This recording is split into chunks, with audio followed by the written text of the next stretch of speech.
That's okay. That would probably be me starting on shmups too. As much as I give the business end on stuff, I'm sure my shmup would be like stick figures. The shmup. Yes, but your shmup would have Tex-Mexium in it, right? Of course, all the best shmups have Tex-Mexium. So that would automatically make it a 10 out of 10. Or, 9.5 out of 10. Tex-Mexium waifu. Deep, deep space Tex-Mexium waifu. Oh my.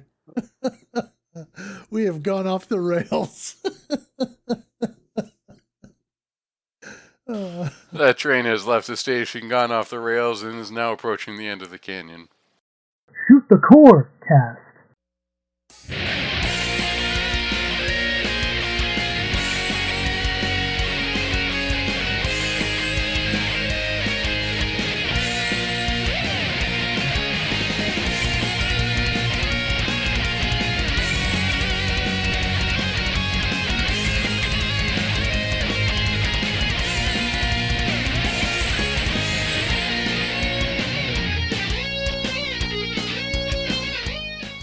Welcome to Shoot the Corecast, the official companion podcast to the RF Generation Shmup Club. This is a family-friendly shmup-themed podcast that asks you to pick Viper and chill. I'm Addicted, also known as Addicted to Shmups, and I want to thank everybody for listening to the past couple of episodes. I've been recovering from the Danmaku flu. I went to the doctor, and he told me I was eating too much Tex-Mexium, so I've cut back, and I'm feeling a lot better. So, let's get this going.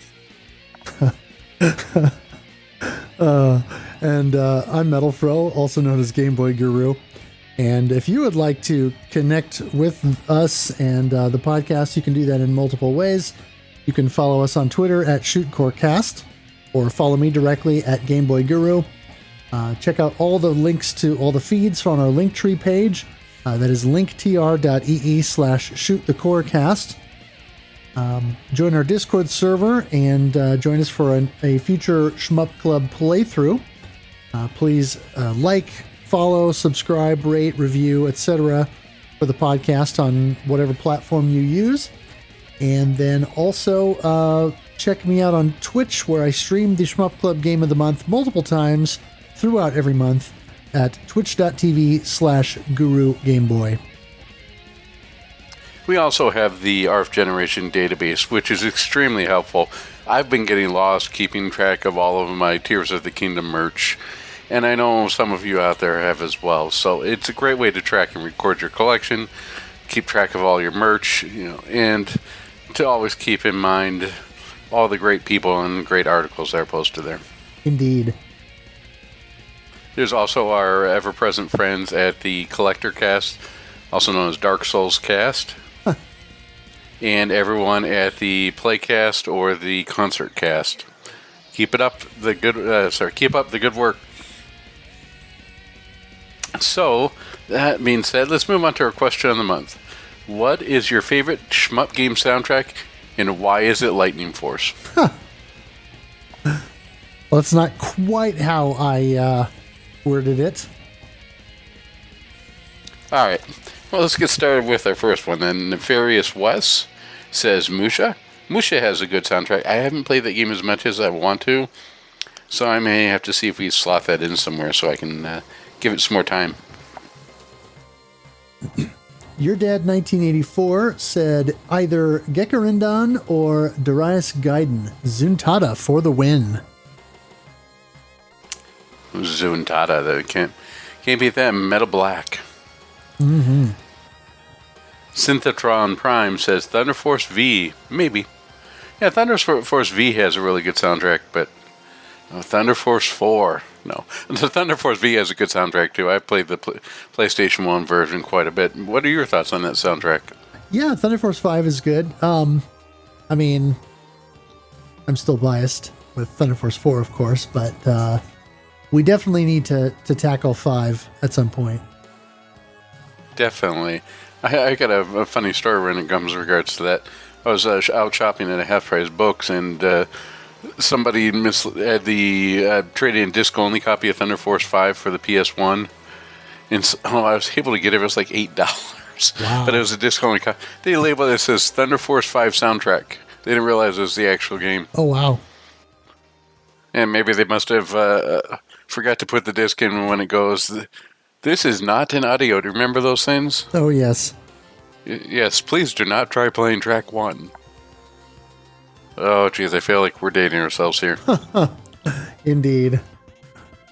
Katsu Entertainment says, outside of our own Dogfight soundtrack by Dale North, Thunder Force 4. Someone who understands the question. Perfect.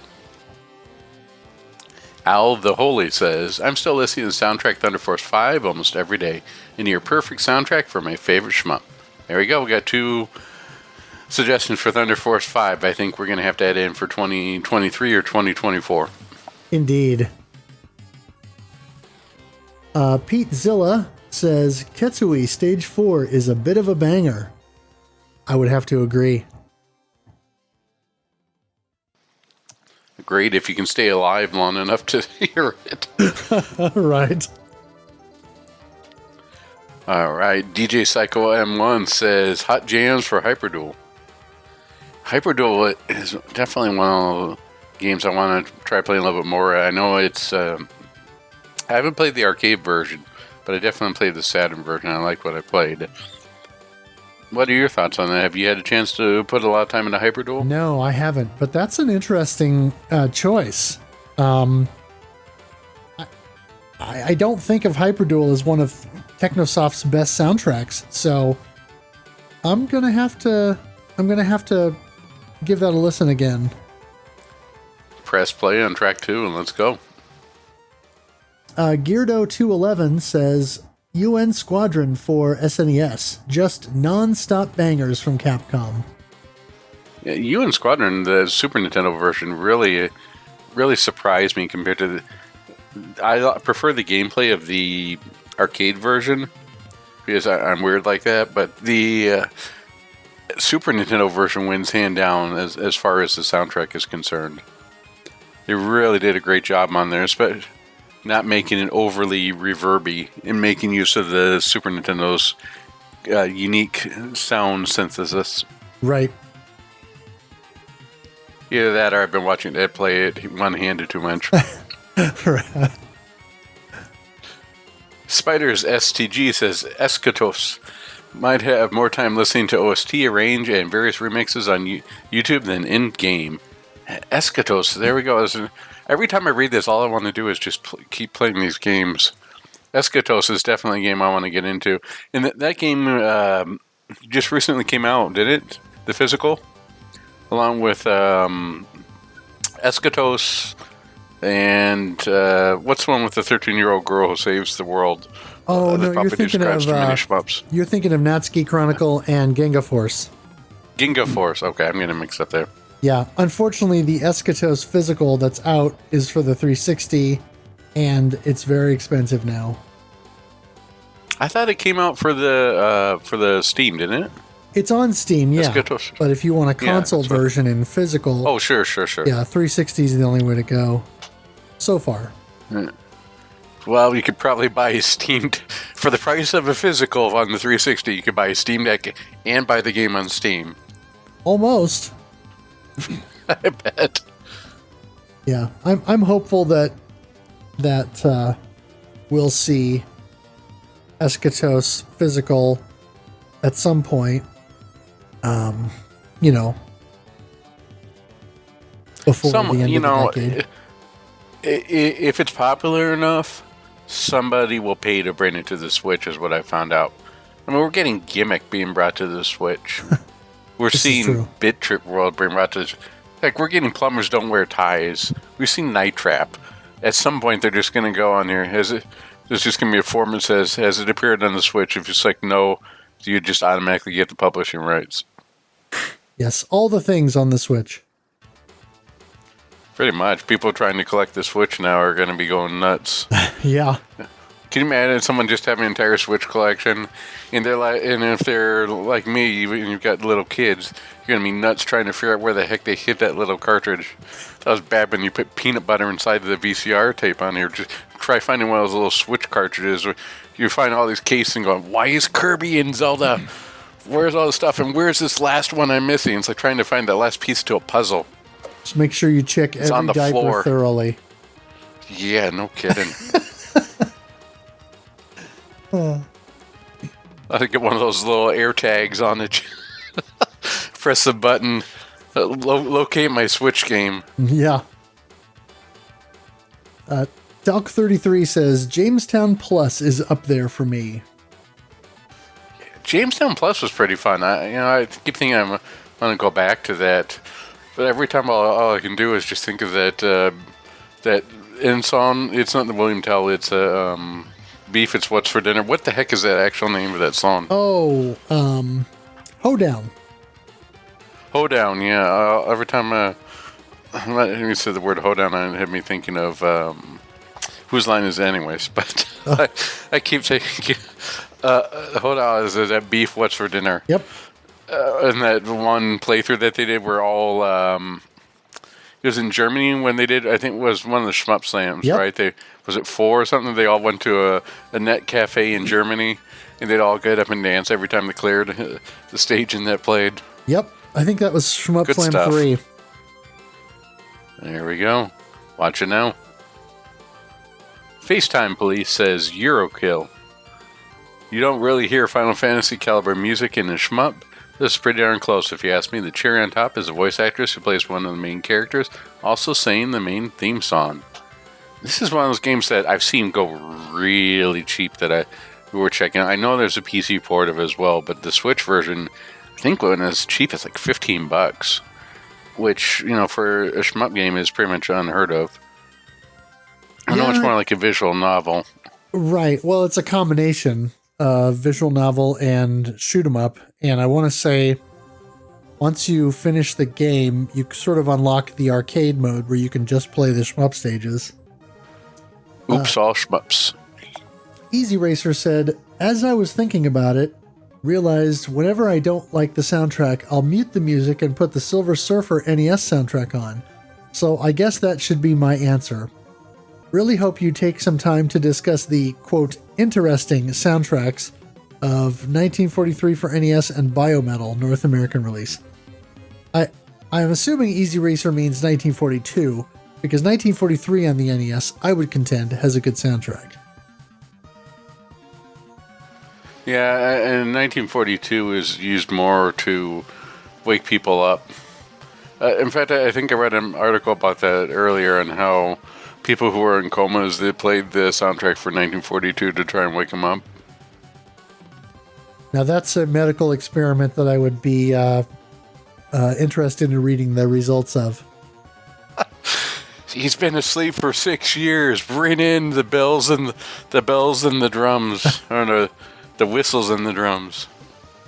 And I guess even playing the revamped version of that game on the PS3 was pretty terrible. Oh, yeah. Yeah, it wasn't.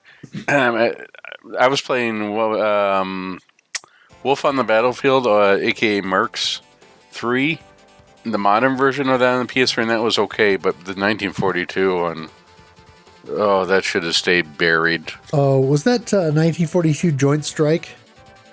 I think that's the name of it, yes. Yeah. Well, I'll give it this. It's better than Pacific Winds. Oh, well, sure. Pacific Winds set the bar low and then consistently failed to meet it, but that's okay. Yeah. And that's okay. That will probably be me starting on shmups too. As much as I give the business end on stuff, I'm sure my shmup would be like Stick Figures, the shmup. Yes, but your shmup would have Tex-Mexium in it, right? Of course. All the best shmups have Tex-Mexium. So that would automatically make it a 10 out of 10. Or, 9.5 out of 10.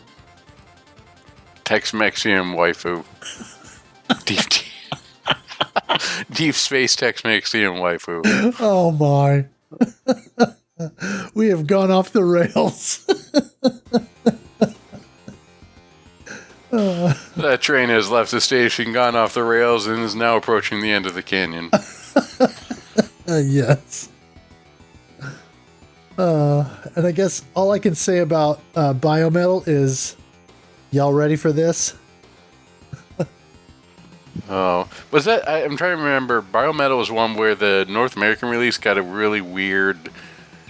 Was it sort of like a house party soundtrack? But the Famicom, the Super Famicom release was like technical or something.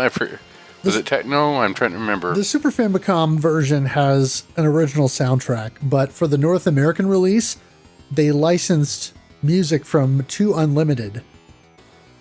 And so it's all this high energy kind of techno dance music. Of course. So yeah. There's only one shmup where that's going to work, and that's Viewpoint.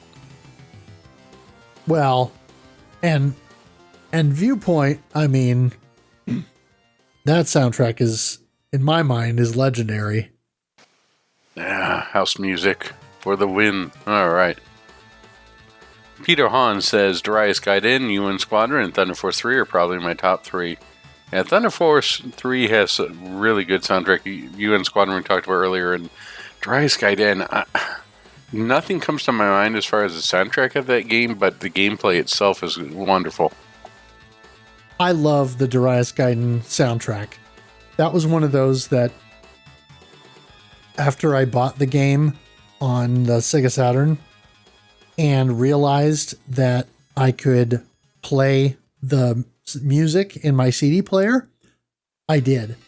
And then later, when I had a car with a CD player in it, I ripped the tracks and made my own just CDR version of that to keep in the car, along with Galactic Attack and a few other soundtracks.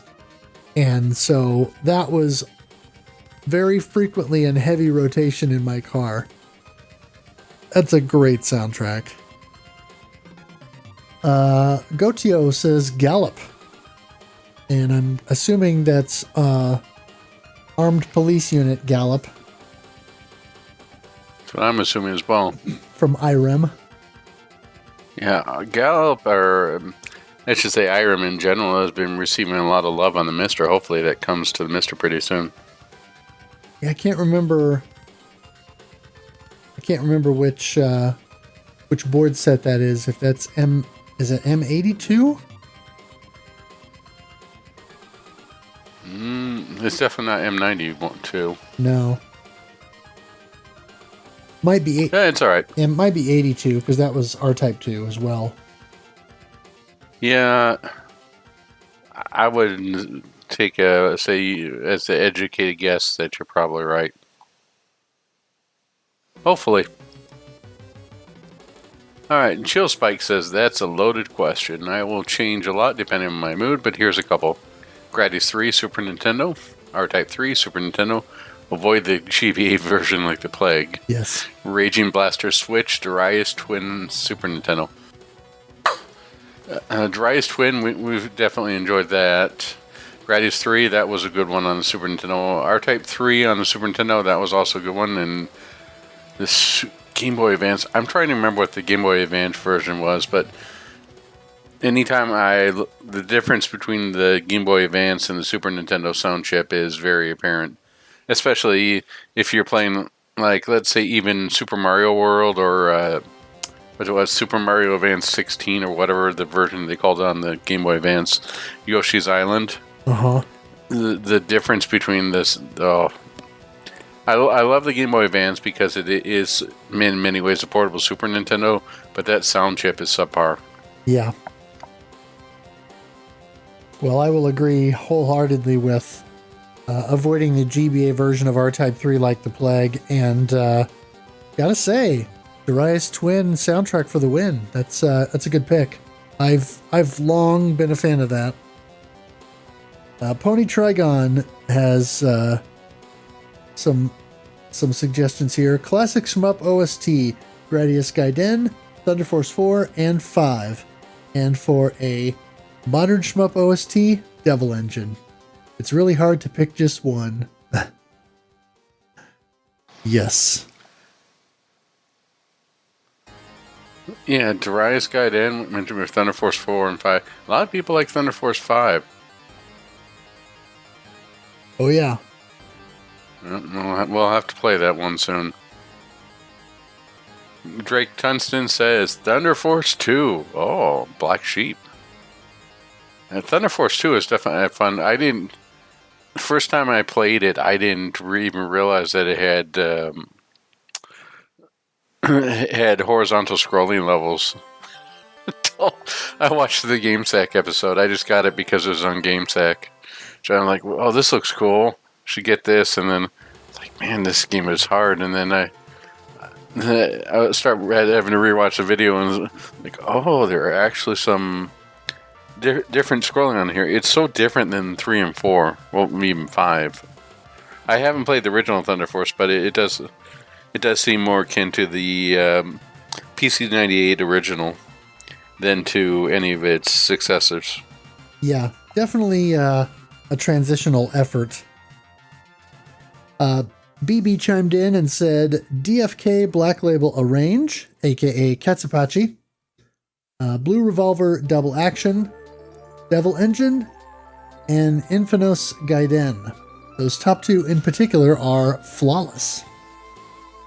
You know, Ketsupachi sounds like something you use for Tex-Mexium.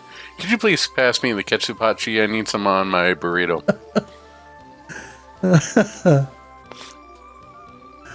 All solid choices for all. Blue Revolver is definitely a good one, and I think it's on the docket sometime pretty soon. Maybe I'm wrong on this, but I think it's either this year or next year for Blue Revolver. I'm looking forward to that. And Devil Engine is definitely good. I like the soundtrack on that game.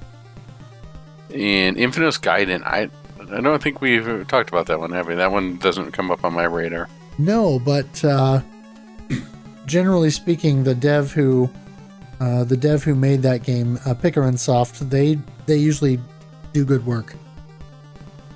Sounds good, and always good to find another shmup to enjoy. Yep. Scabby says DFK Black Label, mostly because it's one of my first 1cc's. Stage 2's guitar solo post mid boss will forever be cool to me, no matter how many dozens of times I hear it. Other than that, probably Darius Burst, or Metal Black. Specifically for Metal Black, the first album. And Metal Black has an incredible soundtrack. Yeah, definitely one of the highlights in that game. Variag says Toho, any but mostly 6, Atsugun, Ray Force, Mushihime-sama, and Danmaku Unlimited 2 and 3. No, Toho 6, that was Scarlet Devil. I think so. Dude, I went through the Toho Encyclopedia for the last episode, and I'm trying my best to remember all that, but there is a heck of a lot of stuff to remember. And it seems every other time I turn around, someone's come up with a Toho manga about where some form of gambling, or what was the last one? Everyone started playing Mahon there, or some weird reference in some fan game that I haven't heard of, so I'm still trying on this, so please go easy.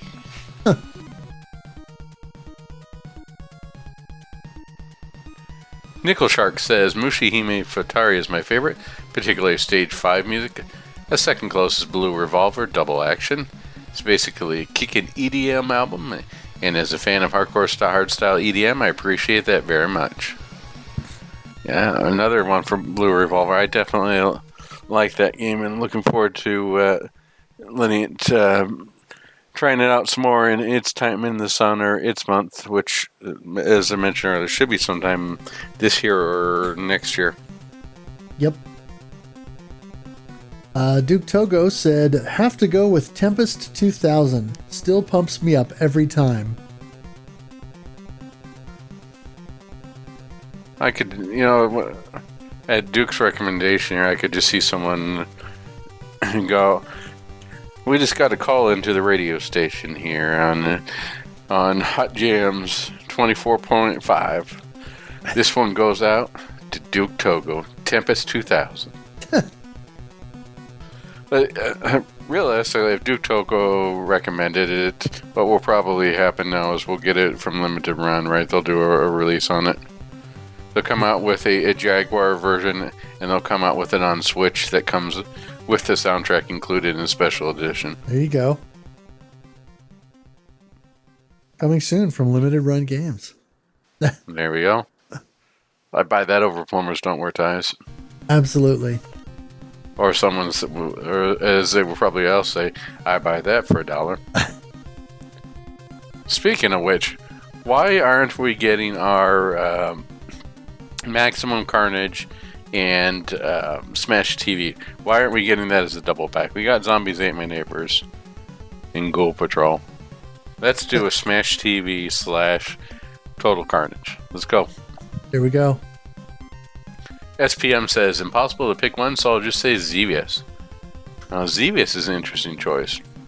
It's a little primitive, but I could definitely see how that would bring out some nostalgia, or definitely like that one. It's not as primitive as almost said 1984. We're going Orson Welles here, 1942. And the drum beat, but it definitely has its own, and it's not like the monotonous beat that you get with the Space Invaders either. Type sound of impending doom, and it isn't necessarily like the stillness that you get from Missile Command, or the you want to talk where the music adds to that feel of dread, the feel of doom. You sort of get that in Missile Command, and you sort of get that into you especially get it with Space Invaders by the way that they move. But with Xevious soundtrack, it's a little bit more ethereal, right? Especially with that Nausicaa lines come out there, it really does a good indication that this is not a this is not something normal. This is definitely a sci-fi world. Maybe inspired a little bit by some of the stuff that were going around at the time. I mean, we had Aliens, we had or Alien and Aliens. We had 2001: A Space Odyssey. Heck, around that time, didn't we have the Atari Space Race? Well, that's what you call it, right? Because every other game on the Atari 2600 had some version of space in it. Yeah, that's true. Yeah, I suspect that SPM's post in the Discord with this was a little bit tongue-in-cheek. But yeah, it's interesting. And wrapping us up is Schlarp, who says, there are so many good STG soundtracks, but I especially like the track in Alzadik on PC Engine CD. Definitely an under-the-radar pick there. Yeah, and we both have a little history with this. When I was trying to find a copy of this game, I kept messaging you and cover your children's ears, but my phone, whenever I type in Alzadik, my phone would change it to Dickhead. It says, yes, I just picked up a copy of Dickhead on the PC Engine CD. Oh, yes. So, oh, that's been a while. Yeah, it's been a while since it did that. The latest thing it did was you were asking me if I can look out for a copy of Just Pants, and it changed. Sorry, Just Dance, and it changed it to Just Pants. So, yeah. Boy. Yeah, man, you come in there. I'm looking for a copy of Dickhead on the PC Engine, please. Yeah. Do you have Just Pants 2023? Just Pants 2023. I'm sure we just give them fodder for the meme section of our Discord. Well. Well, now that we've gotten away from the good, the bad, and the ugly of the soundtracks, here, let's talk a little bit about Gun Veins. So, did you have a chance to practice this month? Unfortunately, no. I did not really have much time to play. I probably booted it up once this month. Between work, between my own streams, and everything else, I just haven't been home much.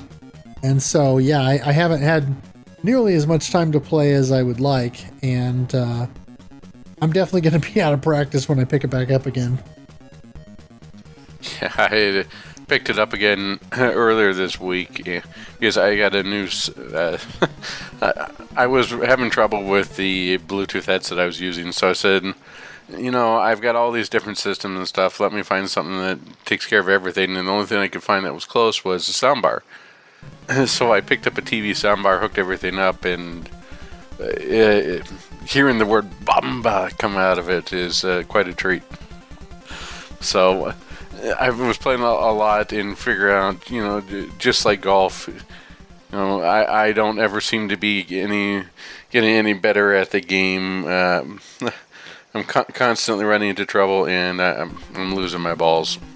So that's how Gunvein has it. It's definitely been fun with the new soundbar I'm playing through, but it's still one heck of a hard game as ever. I've been playing it on expert mode, and it's you may have to dial it back to intense. Yeah. But I did want to mention we got good news for that, right? Yeah, I did want to mention a couple things on that. So the Switch version is supposed to release in May. I don't know exactly what day yet. And there will be a physical at some point, or at least that's the plan. As we know with previous NG dev team releases, they have typically all received a physical of some kind, and so there will likely be a Switch physical for this game. And also, there is a patch forthcoming for the PC version that should fix some issues and improve the loading times.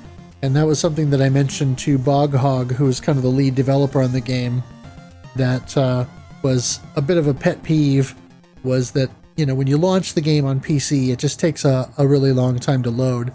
And Boghog said that should be mostly mitigated with the new patch. So I'm definitely looking forward to that. At first I was annoyed, but then after a while I just started up, went to go make a cup of coffee, and by the time I came back, it was all ready to go. Yeah. So, but definitely any bug fixes or improvements be helpful and appreciated, and thanks for the time of going through that. I think I saw somewhere that'd be like around the second week of May for the Switch release. Was that right? At least at best guesstimate. That could be right, yeah. Well, no, what is it? We were having some discussion about this on the Shmup Junkie Discord, either earlier or yesterday. I keep thinking I heard the word May 11th, but for some crazy reason that may just be me. I think it actually comes out closer to, yes, May 11th. I think you're right, because it comes out right next to Tears of the Kingdom. Oh, gee. Well, that's all right. You're going to be like that guy in the meme, just sweating with the two buttons there, trying to figure out which one to press. Right. Label one is Gunvein, one is Tears of the Kingdom. Exactly.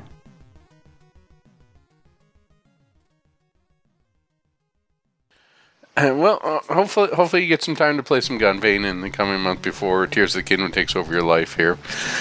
But I'm certainly having fun with it even later, and be definitely happy to see more people pick it up, because right now it's Switch only. I'm sorry, not Switch only. It's PC only, and that sort of limits its exposure right now. Exactly. Once it gets on Switch, we'll be hopefully get more people to give it a try and join in. Plus, we can finally play with the flip grip. Yes. That would be good. All right. So let's move on to all the shmup news that you can use. Yes. Yes. Strictly Limited Games has the Steel Empire Chronicles release up for pre-order, which combines the Sega Genesis, Game Boy Advance, and Steam versions of the game on the Switch and PS4. And as long as the game's predecessor Over Horizon sorry, as well as the game's predecessor Over Horizon.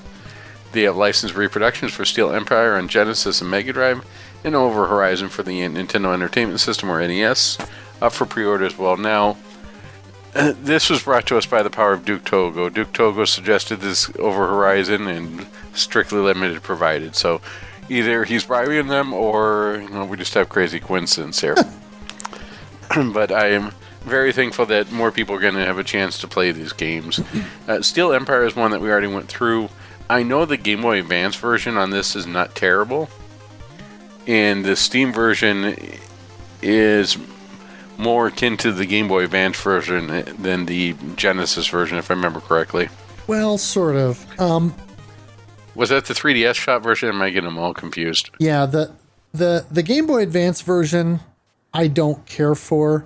There are certain ways in which I think it breaks the game, and it makes it unnecessarily difficult. It's basically a one-life game, so if you die, unlike the Genesis version where you keep your power level, in the Game Boy Advance version, if you die, you start from square one again. And as tanky as enemies get toward the end of the game, it makes it difficult.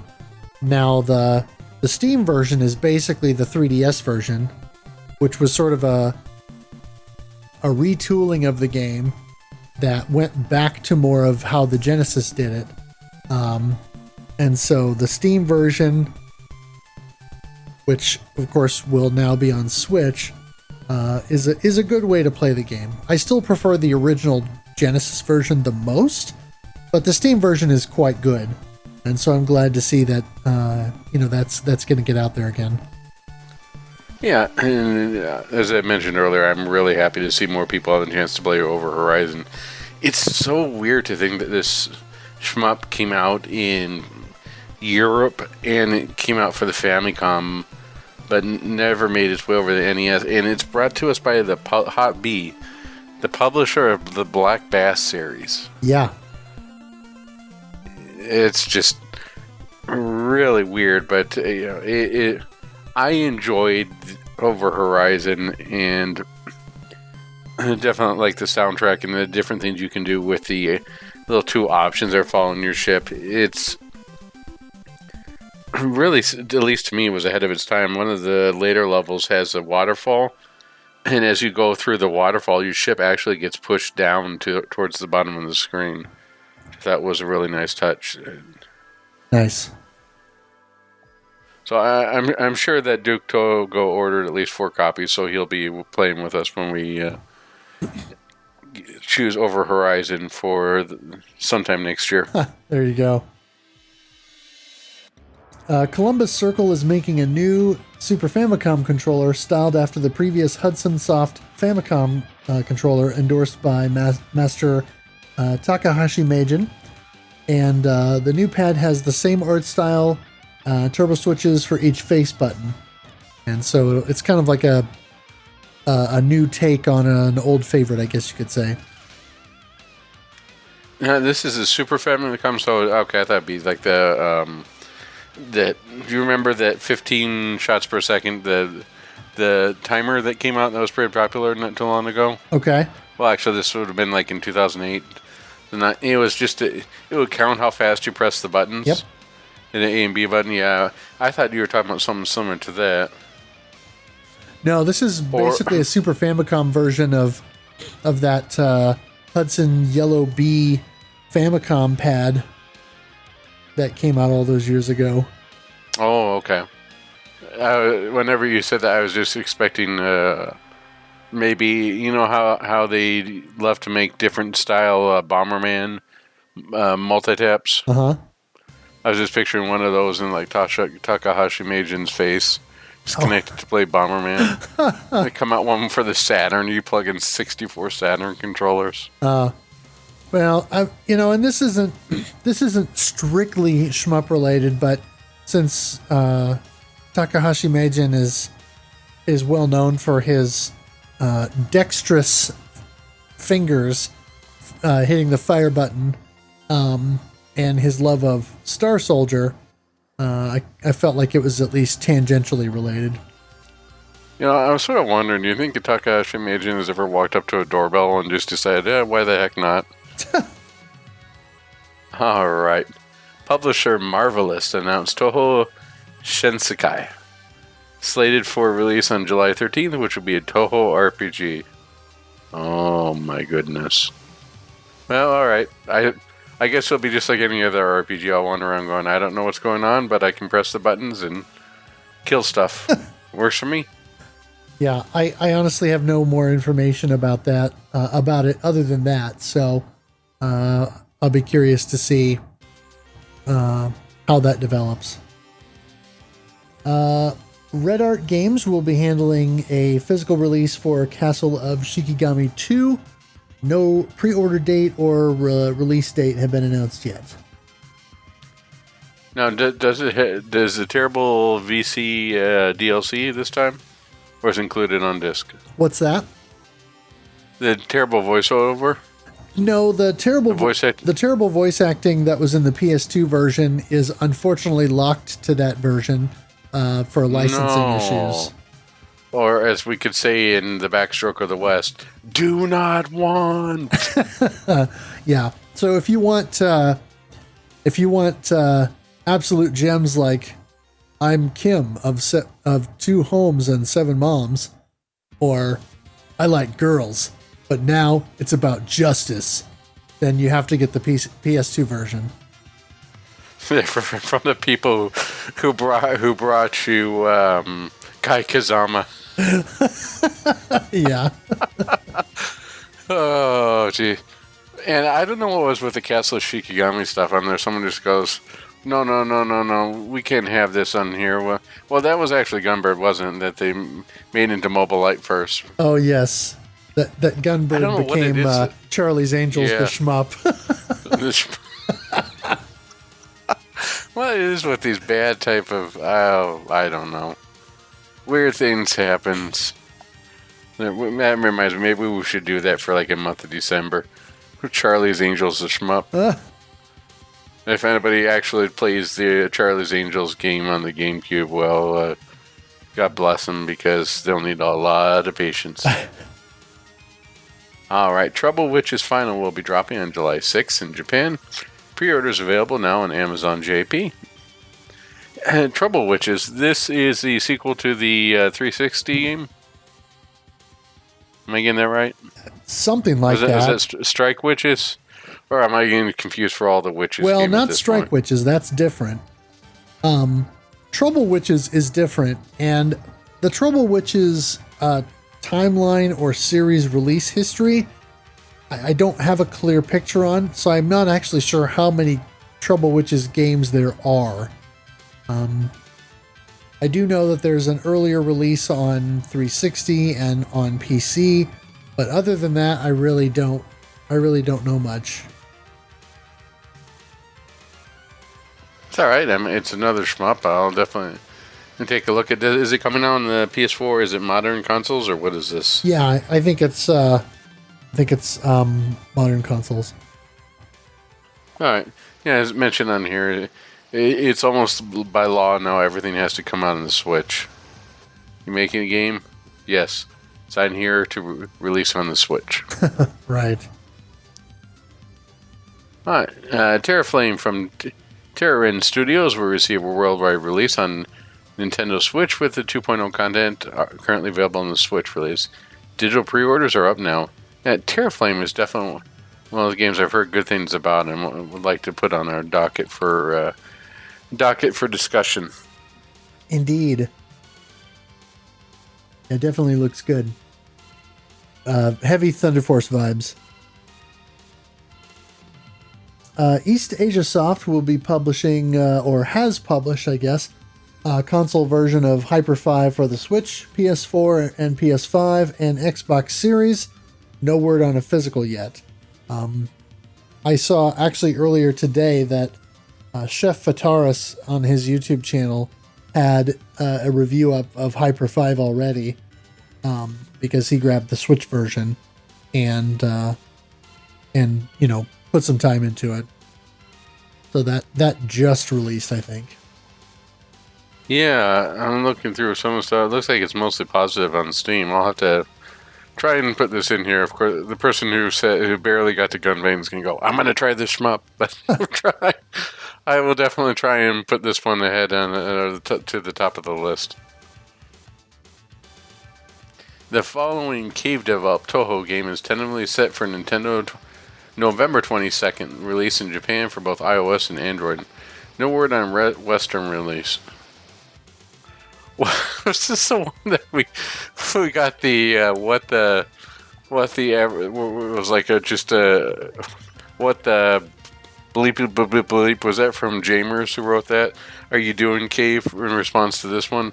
Oh, I don't remember who did that, but yeah, I think the general consensus from the Western shooting game community was a collective what the heck, based on the fact that A, it's Cave making a Toho game, B, Cave making a Toho game that's horizontal and not vertical, and C, Cave making a Toho game that's going to be mobile. So it'll be interesting to see how this shakes out. You know, as weird as this sounds, mobile is probably the biggest market out there, especially in Japan. Yeah. So it doesn't really surprise me. It's not like, I mean, you definitely see that people have Switches out there and will be using that, or even Switch Lights, but the mobile market just has to be absolutely massive in Japan. Yeah, I'm sure it is. Retro-styled horizontal shooter Alpha Warrior released on Steam April 11th, and it has somewhat of a hand-drawn look to the graphics. Looks very, very old school influenced. Nice. This is another one I'll have to add to my list of shmups I hope to one day find time to play. Right. September 25th through October 2nd is Shmupfest on Steam, which will feature sales and promotions of shooting games, including bullet hell and twin stick games. During this week period, watch for special discounts, demos, and highlights of unreleased and upcoming games. Oh, yeah. Yeah, I don't remember how I caught wind of this, but it's kind of cool that they're going to be highlighting the genre for a week.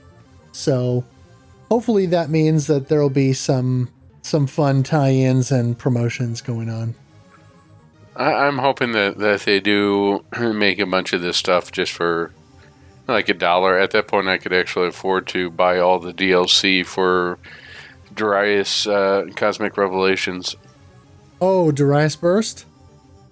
Darius Burst. Yeah, sorry, Darius Burst. Make it $1 for everything. I can finally afford to buy all the DLC. Well, yeah, if they made it $1 for everything, then to get all the DLC, it'd only be out, what, $100? Just about. Well, you got maybe about 110 after tax. Oh, that's true. Namco's arcade classic Cosmo Gang The Video got an Arcade Archives release April 20th, 2023. Yeah, and Cosmo Gang is sort of like the parodious version of Space Invaders, right? Well, no, it's more like the parodious version of Galaga or Galaxian. Nah. The game we can't stop making fun of. Xenofighters R continues to see development as a version 0.334 released on April 13th. Xenofighters sounds familiar. I apologize. I can't remember. What's the game about? Oh, Fighting Xenos? This is kind of a fan project, I guess you could say, that's been in development for a long time, and it essentially uses sprite art and assets ripped from other games, and it's sort of like a mashup of Raiden Fighters and other games together. Oh. And it's kind of a... So this is like a shmup version of Salty Bets. What's that? This is a shmup version of Salty Bets. I don't know what that is. You know Salty Bets? Uh-uh. No, you never heard of that? Okay. So Salty Bet was a website that was Oh, they took all the characters from... They did sprite rips and took all the characters from all sorts of fighting games. And they just had them fight each other. It's sort of like a... And it's completely, like, computer controlled. Oh. So you create an account and you start betting money, like who's going to win. It's all fake money. But then they have tournament brackets. Let's see here. Oh.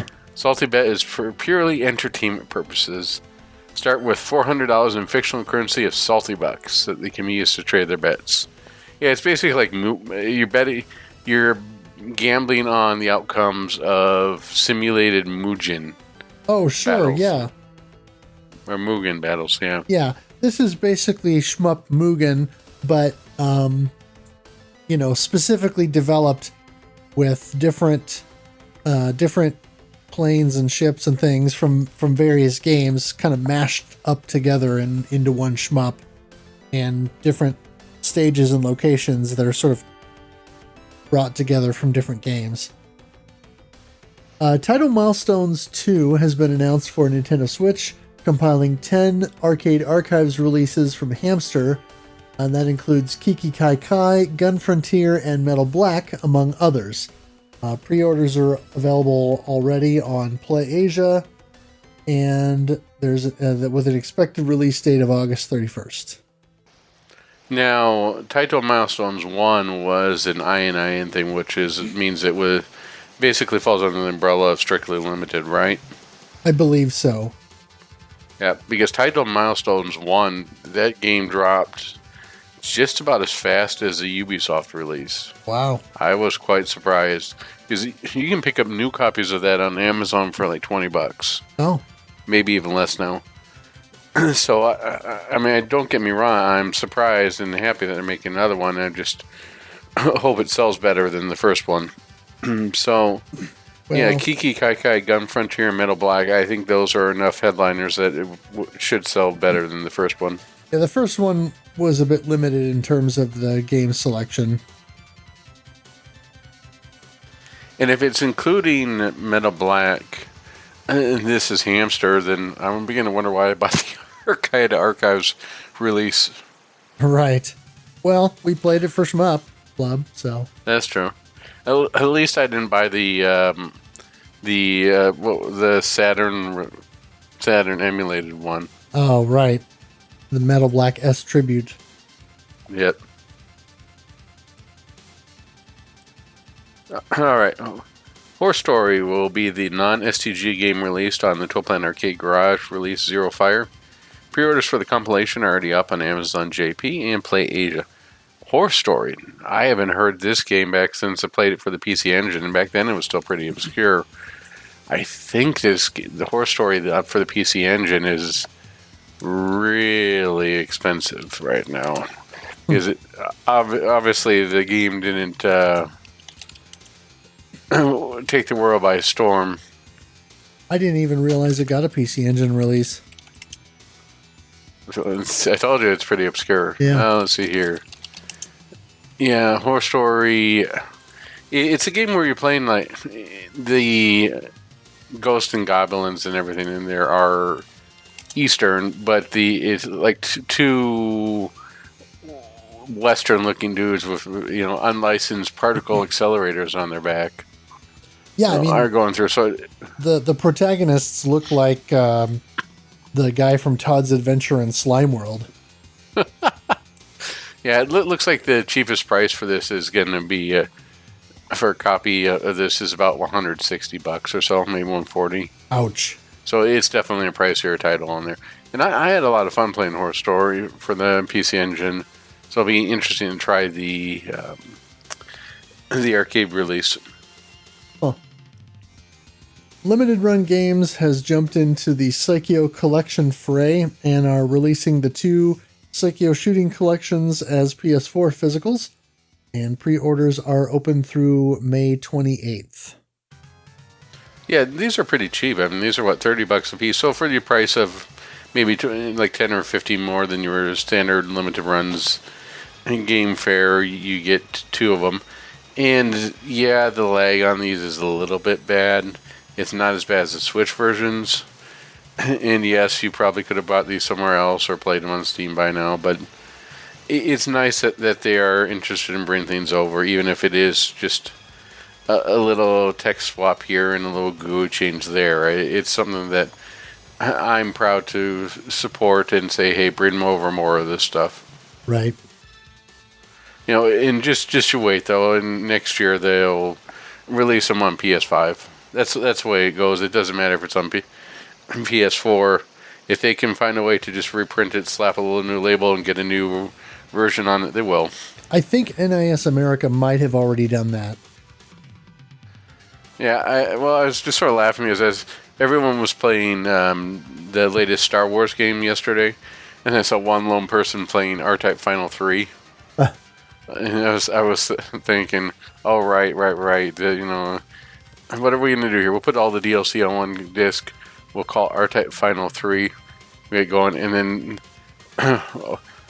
for the PS6, we'll say we forgot one of the DLCs, or we'll just add it and we'll call R-Type Final 4. I mean, everything that comes out on the PS4 now seems to get like a PS5 release. Just like anything that appeared on the Wii U is making its way to the Switch. I mean, it shouldn't be surprising to anybody that if they can, anybody who bought The Last of Us, right? Let's just keep releasing stuff over and over and over again. Right. Which is fine. I mean, more people get a chance to play it. And don't, for example, Shin Megami Tensei 3 Nocturne. That game got a little pricey on the PS2 for a while, then they reprinted it. And then they made a PS4 and the Switch copy for the remaster. And that game got so cheap, it was $10 when I picked it up from GameStop a couple weeks ago. Wow. So, I get the feeling that we're going to see a heck of a lot more of these re-release of a re-release coming forward here. Everyone goes, well, if Nintendo can do it with Super Mario Brothers, why can't we? Right.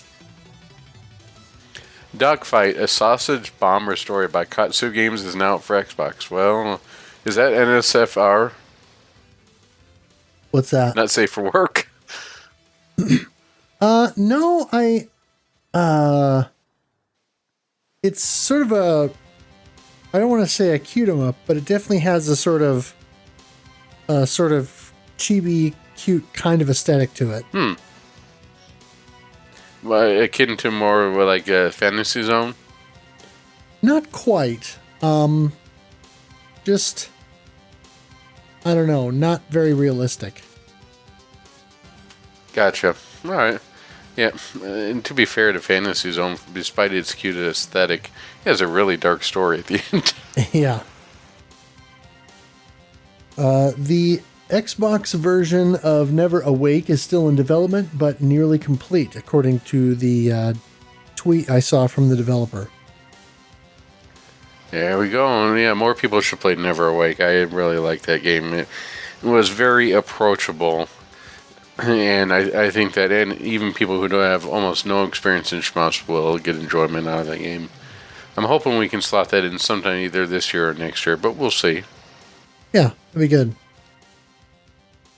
Bulo Studios Shmup Creator is now at version 1.3.20. I'm not sure what new changes are in for it, but I'm always up for new releases. Yeah, and there are some commercial games now coming out that have been made with this software. So it's good to see definitely the fruits of that labor.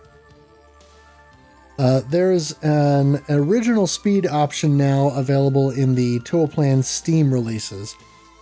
And my understanding from what little I saw on this is that I want to say the Steam releases by default run at 60 frames per second to be consistent with, new monitor and display technologies. But the original releases, like a lot of, or like some other arcade games, I think run at something like 57 and change frames per second. And so this is an option that you can turn on if you want to do that. But then you can have the 60 frames per second or 60 hertz mode on if you want to avoid any kind of screen tearing. I say call me back when you've got ludicrous speed option. No, it's certainly good that they give you the option to be as accurate as possible. Yeah. First Print Games is handling Nintendo Switch Physical for the neat shooter Skyrocket, launching May 5th. Heck, that's next week. It's Guardians of the Galaxy weekend. Indeed. Bullet Hell Monday Black is now available on Steam. Oh, not to be confused with Metal Black. Yeah. And for anyone unfamiliar, Bullet Hell Monday is a mobile game, mobile shoot 'em up that is pretty neat. It's got some fun little challenge levels and things like that. And then Bullet Hell Monday Black came out later, and I guess people look at it as sort of like the Black Label version of the game. But now you can actually play it on a non-mobile platform. Or I guess you could play it on a mobile platform if you're playing it on a Steam Deck. I think this is them putting a challenge to you. You're going to have to start saying now, Bullet Hell Monday, I wish it were Sunday, that's my fun day. It's just another Bullet Hell Monday. Right. All right, nobody wants to hear me sing, so let's move on to the next one. Toho 19, Unfinished Dream of All Living Ghosts, is in development. The trial version will be distributed at the Harukai Shrine Ritatsai on Sunday, May 7th. The trial will include 5 characters: Rimu, Marissa, Un, Nazaren, and Seren, but the full game will have a larger roster. Now, I think that this is also getting a demo on Steam, right, at the same time? I believe so. The translation on the Toho Project News site was not great. It mentioned Steam, but it wasn't clear as to whether the demo or the trial was going to drop at the same time. All right, yeah.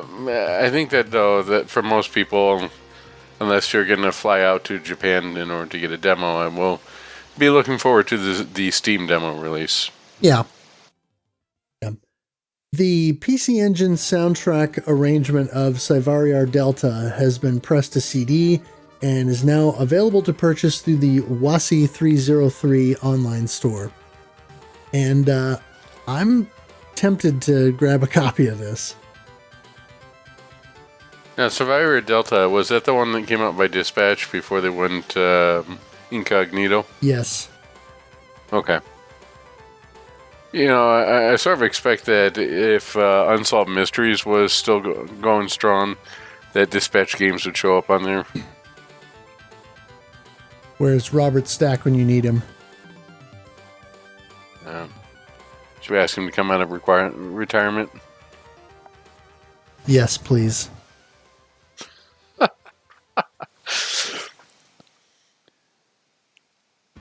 Ginga Force and Natsuki Chronicles are finally shipping from First Press Games, with a combined limited edition still pending. Now, I want to try Natsuki. I've already played it, but I want to sort of slot that in sometime. So, for Game of the Month for Natsuki Chronicles, it is a pretty good game. And I don't think that many people have played it, because I think a lot of people skipped the 360 version, and I don't think a lot of people played the PC port. Yeah, I don't know.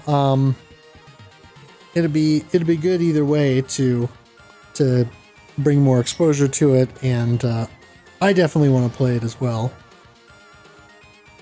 And every time I read the Natsuki Chronicle, that comment that someone put on a review of the game still cracks me up. Natsuki, you're 13 years old now. Go out there and save the world. Yes. The paradigm of Japanese media. Once you become a teenager, geez. you're ready to save the world. Yep. Well, I mean, that's what all the modern day RPGs are, right? And by the time you hit your 20s, you're an Osan or an Obasan. But if you're a teenager, you're in your prime years there. Yep. And forget it if you're 30. Wonder if there's something like JRPG or LRPG Dog Years. Oh. Galaga 88 is now available through Arcade Archives, and Mazinger Z has been announced as well, with a May 11th scheduled release. Mazinger Z is one of those titles that I would love to do sooner than later, because I think we could get DJ Psycho M1 to play the heck out of the game, and B, it's one of these licensed Banpresto games that not a lot of people played, because most people were focused on either the Gundam games or the Sailor Moon. Well, I shouldn't say Gundam. Gundam games were a little bit popular, but I think the Dragon Ball Z games and then the Sailor Moon games were the most popular out of all of Banpresto's arcade releases. This one just sort of fell by the wayside. Sure. Yeah. It's cool that this is happening, though, and even though I think I've heard from some who have played it that it's not a great game, it's still good that it's, getting back out there again.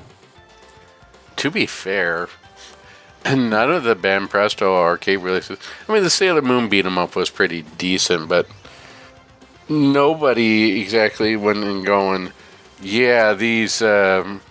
Dragon Ball Z fighting games are just incredible. No one's ever said that. Right. So it's... Yeah, the only Dragon Ball Z game, the fighting game that I played in the arcade that I actually liked was the VR Versus, and that was the System 32 version. That was fun, because that was like playing Dragon Ball Punch-Out. Huh. That's definitely a fun game, and it had if you look it up, there's a special arcade version that I'm not sure if it was just in prototype or if it ever actually saw wide release in Japan, but they had like full body activation. It looked like some people were standing inside the Sega Menacer? Uh-huh. Or not the Menacer, not the gun, the activator. Oh yeah, the activator. It looks like people are standing inside like an activator circle, and they're like playing Punch-Out. It was definitely a wild time, but very unique. Huh. And what the heck? Let's bring that back. Huh. Let's bring back the crazy 90s weird activation in here. You're standing inside an activator while hitting people using the U-Force. We're standing on a roller rocker. Let's go. There you go. The next project from Bikiri Soft will be Revolver Gear Zero, and will serve as a sequel to the most recent release, Grace Counter GM. See, there's another one that I have, but I haven't played, is Grace Counter GM. Have you had a chance to try it? Just ever so briefly, yeah. And the interesting thing about Revolver Gear Zero is the other Revolver Gear games that Bikiri Soft has made are horizontal games, whereas, of course, Grace Counter and Grace Counter GM are vertical. So it'd be interesting to see that, as a prequel, but in a totally different format. When you say it like that, all I can think of is that Drake meme. One where he's just giving his face, no, and then he's just smiling and pointing at it. Oh, yeah. Where it just says horizontal, vertical. Yep. At CFE's TZK on Twitter has posted a tweet linking to a blog article detailing some of the information between Crying, also known as Biohazard Battle. This is the first time there has been any insight into the development or team who worked on the game, since it's largely been unknown for all these years.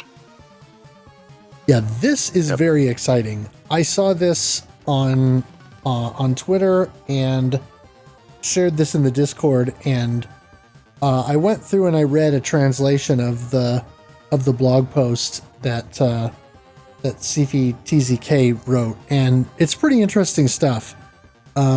This was actually TZK's first project, I think, in any kind of game development or video game industry capacity, doing testing, and there's not a ton of information in there about the team as a whole, but a few nice little nuggets about the game, and kind of mentioning some of the team, and so definitely worth a read. Yeah, definitely. TuneCore Japan is now selling the Cyvariar 2 soundtrack digitally on several platforms, as well as on streaming services. There must be something about Cyvariar. It's getting soundtrack releases left and right. Yeah.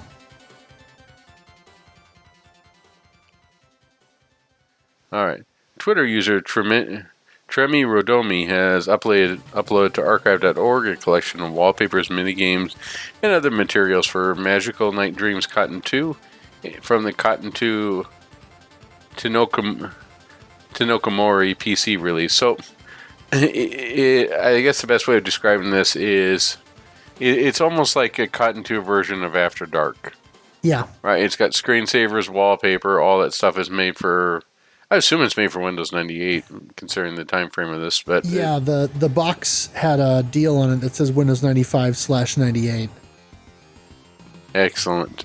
Yeah, so you can put your themes there. You can change your icons, wallpaper, maybe the start menu. Everything just turns into what the candies on those. Oh yeah. I kept wanting to call them waffles. Now I'm gonna have to look it up. Yeah, but this from what I understand, this includes essentially all of the art assets within the game. So right. That's kind of cool that all that's being preserved somehow. I know I can't think of it right now, but I'm sure someone's screaming it there. Oh, Willows. Oh yeah, of course. The Willows, yeah. Yeah, not to be confused with the little small magician. Right. Oops. So, those are not candy. All right. Yeah. C64 shooter Zeta Wing 2 is in development from Sarah Jane Avery, and the first trailer is available now.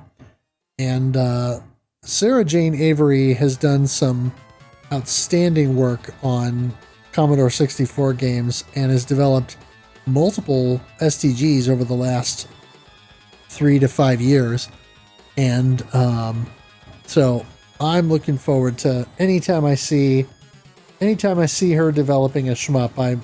I'm always interested in seeing, what it's going to look like and what programming trickery she's going to pull out on the C64. Very nice. Yeah, the C64 is something that you normally don't hear there are a lot of games being developed for anymore. At least I haven't. They're not as mainstream as, say, a Nintendo release or a Genesis or something obscure like a Saturn homebrew. Right. Definitely looking forward to that.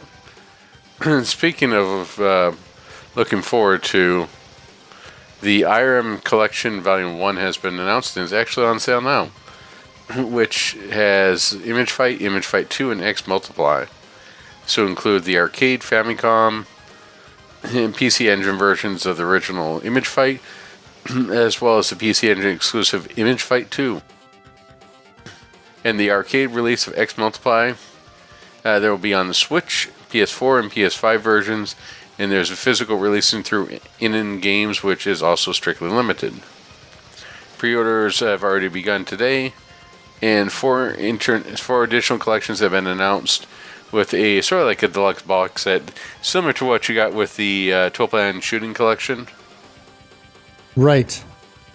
Yeah, and I don't know, with the IRM collection, and Volume 2 is going to be more shmups. I'm trying to. I mean, obviously you have to slot in Spartan X somewhere in there, right? There's got to be like a Spartan X collection, which is also known as Kung Fu here. But hopefully no one goes with a 10-yard fight collection. I wonder what else you could fit in there for Irem. Maybe an R-type collection. Maybe that's what they're going for. Well, but that's more Nintendo, isn't it? I mean, doesn't Nintendo own parts of that? At least the first two? No, and see, the thing is, we already got the R-Type Dimensions version, right? release that had R-Type 1 and 2 on it, which itself got a limited edition physical release. So unless they decide to repackage that, I'm guessing that ship has sailed. You know, it wouldn't surprise me, though, if it just becomes another part of just another add-on. But, you know, you never know. It could be something like here's In the Hunt and, well, the M92 came out on Mr. Recent, so it's been in the forefront of my mind. But I just don't see them doing like Ninja Baseball Batman. Maybe they could do like a Hammer and Harry collection since they're doing that for the NES games that are coming out via City Connection, right? Who's been doing that? Or am I thinking? No, Retrobit. No, it's Retrobit. Those. Yeah, I don't know. I mean, it'll be interesting to see how they do this. I imagine they'll be themed because, Volume 1 is going to be Image Fight 2, and X Multiply. And they've already stated that for the original game, it's going to have the arcade version, the Famicom or NES version, and the PC Engine version of Image Fight. And of course, Image Fight 2 was PC Engine only, and then X Multiply will be getting the arcade version. They've already teased that Volume 2 is going to be more shmups, so who knows what that looks like. Could be more M72 stuff, could be M82 or M92 stuff. I mean, I would love to see R-Type Leo. I would love to see Dragon Breed. So it'll be interesting to kind of watch how this develops. But I could also see them doing a sort of action platformer kind of volume as well. So maybe get Ninja Spirit, Hammer and Harry, and something else in there. You know, if you line up all these titles and it just the cover spells Irem, then I guess I might as well have to buy the full set. The Namco. Oh, it doesn't look like that's how they're going to do it based on what I'm seeing on Strictly Limited's website. That would have been a neat way to do it with the collector's edition, have it spell Irem. Yeah. It doesn't appear that's what they're going to do because each of the boxes is going to say Irem on the side or Irem Collection Volume, whatever. It looked like it was blue too. Was there Ron in that? Right. Yeah. It's rare that you don't have a Switch a Switch side label that is red. Right. Buy 6 now; they'll be collectible. I just remember the part where they had like a misprint of the Zelda, the Darksiders, the first one for the Switch. A couple of the prints were black on the spine label instead of red, so people were buying them like crazy. Oh yes. Bullet Hell Jam 2023 commences April 28th through May 15th, 2023. Hosted by Harman Kambaj, Wayfarer Games, and Game Dev Boys. And this is open to devs to submit their own quickly developed Bullet Hell games. And I don't have any more information than that. Apogee founder Scott Miller has posted the question on his Twitter feed as to whether the classic horizontal PC shooter Stargunner should get a remake.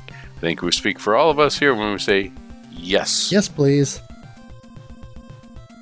Yeah, I've got a soft spot for Stargunner, so I would like to see more of that. Ashura the Striker from developer and publisher Leftover is slated for a 2023 release and is a Space Harrier-style rail shooter with an anime aesthetic. There's been a little bit of buzz about this the last few days, and this looks promising. Is this similar to the one that came out for the Famicom, where like shooting pandas was like Attack Animal Gaisuken or whatever? What was the name of that? No, this looks legit. Oh, all right, I'll have to take a look. Stargonaut, the collaboration between Terrian Games and Master Takahashi Meijin, is now slated for a May 25th release on the Japanese Nintendo eShop. The game will feature Master Takahashi as a playable character, as well as 4-player competitive button mashing minigame. All right. Yeah. You know, it's just like with Mario Party. It's all fun and games till someone loses skin from rubbing the controller over and over. Right. Yeah, and there's a website up for the game now as well. And if you go to the website, there's footage of the game in action. And I mean, this looks very much like a spiritual successor to the original Star Soldier games. So it's no wonder that Master Takahashi is involved. And of course, it's fairly obvious when you watch or play several of the Terrarin games releases how much of an inspiration the Star Soldier games are. But I mean, this really leans heavily in that direction, and certainly is more than a loving tribute, I would say. I want to get the special edition that comes with its own controller. It helps build up your muscle speed. You got to get 15 shots per second. Yeah, 15 shots per second to get swole. Do you even mash, bro? That's right. Do you even auto fire, bro? Jeez. So let's shout out to our participants for the month of March of 2023. They are SPM, Pony Trigon, Duke Togo, Schlarp, Virag, Super Goat, Geriatric Damaku, who I feel is getting closer and closer to be in my spirit animal every day. I feel your pain, Geriatric Damaku. Drake Tunston, Zoido, EMP, Full Macho, Dingo, Goji Guy, and Roguish Ham. So, for the month of March of 2023, we played Gradius II, Gopher no Yabu, which is Gopher's Ambition. Not to be confused with anything to do with hedgehogs or groundhogs or forecasting the weather or anything. This is not Gradius II weather simulator. Yeah, it's not Gradius II, Punxsutawney Phil Strikes Again. Although that would be pretty funny if that were in say, like Parodius or something. The ambition of Punxsutawney Phil. Oh my. Yeah, that would suck though, because then you'd be playing the same stage over and over again and you'd never leave. Well, technically that was Gradius 3. Yes. It's the Hotel California. Welcome to the Hotel Gradius. Oh yeah. Alright, so Gradius 2. Let's talk about it. It was developed and published by Konami in Japanese arcades in March 1988 and European arcades in May 1988, where it was retitled as Vulcan Venture. I don't know why. Perhaps they thought that people in Europe would be more akin to Vulcans, live long and prosper, Leonard Nimoy. The arcade version never got official release in North America. The game was reimagined for the Famicom as released in 1988, and utilized Konami's VRC4 chip for enhanced audio and graphics. Yeah, reimagined is an interesting way to put it. It's we'll get to it later, but it certainly shares a lot with other Konami titles that were there. It's like someone decided, it's almost like with the Mambo number 5. A little bit of Salamander, a little bit of Gradius here. A little bit of Salamander in my life. I like it. Let's use it. There you go. So, PC Engine CD release, or CD-ROM version, came out in 1992, which was much closer to the arcade version, and in my opinion, surpasses it. It did include new intro cinematics and an exclusive new stage, also known as Stage X. I don't know what it is, but whenever you name stuff with this X at the end, it seems to add that coolness factor. Right. I mean, if it worked for Speed Racer, it seems to work here too, right? Sure, why not? Racer X. An American release was planned through TTI, but never materialized. Yeah, and we'll get to that with our next month's game as we talk about that in, 2 hours here? but it seems like so much more could have gone through TTI had it survived. It was a real shame that the PC Engine CD or the TurboGrafx died as quick as it did, because I would have loved to see a lot of the stuff come stateside. Absolutely. The Gradius Deluxe packs released on the Sega Saturn, Sony PlayStation, and Windows from 1996, including the arcade version of Gradius II, but only in Japan. Yeah, I think that the Saturn version is pretty good. The Windows version I haven't tried, but I think the PlayStation version is where it's at, right? Because of the native resolution on the 240p. Oh, that could Saturn, be. Well, the Saturn has the PlayStation can render at a lower resolution than the Saturn. Right, we saw that with Dracula X. Oh, right. Or Symphony of the Night. That was part of the reason why that looked a little stretched on the Saturn. So a lot of the arcade games look better on the play, especially a lot of the older arcade games, like the MSX collections, look proper on the PlayStation as opposed to the Saturn ports. Huh.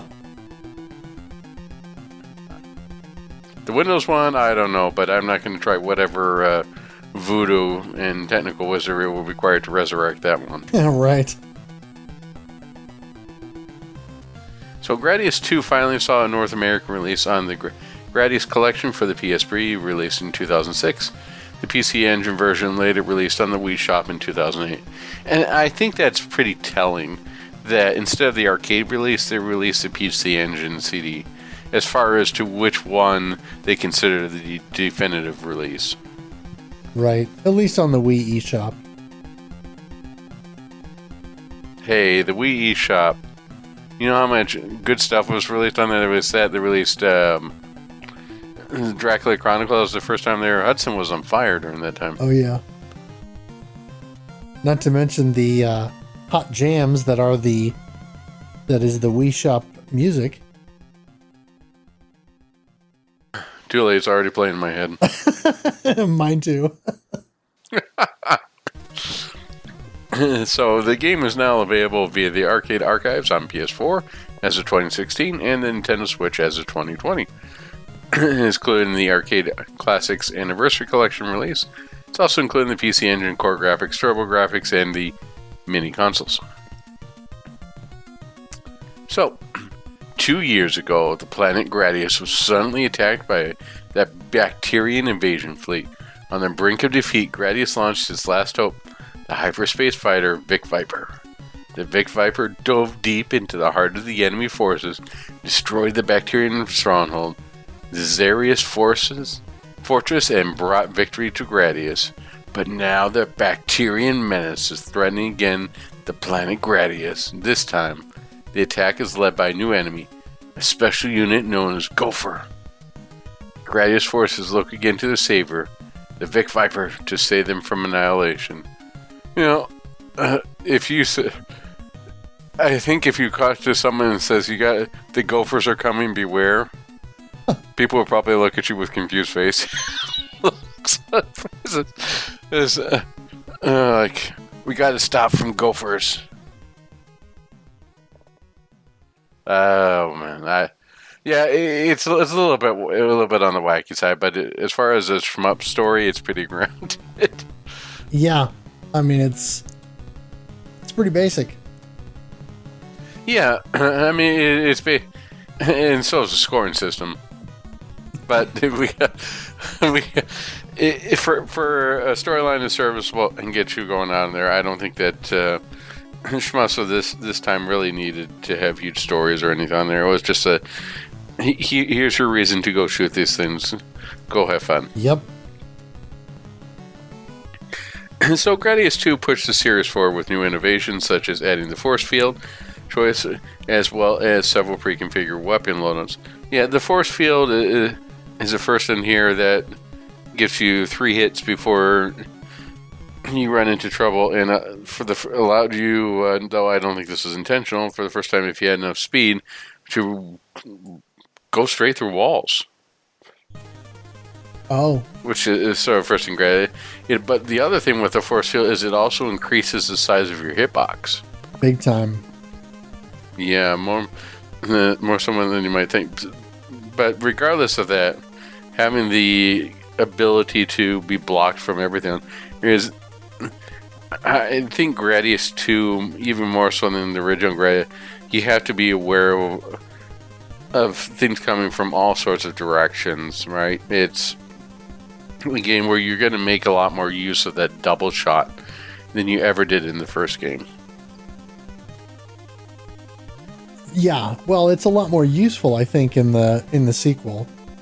Yeah, definitely. It's also the first game to have the notorious option hunter, which is it's sort of almost looks like it came out as a rejected R-type enemy, right? He's got this very Geiger-esque sort of like alien facehugger type body on there with his tail that just swishes back and forth. It also introduced both the boss rush stage and the speed stage, but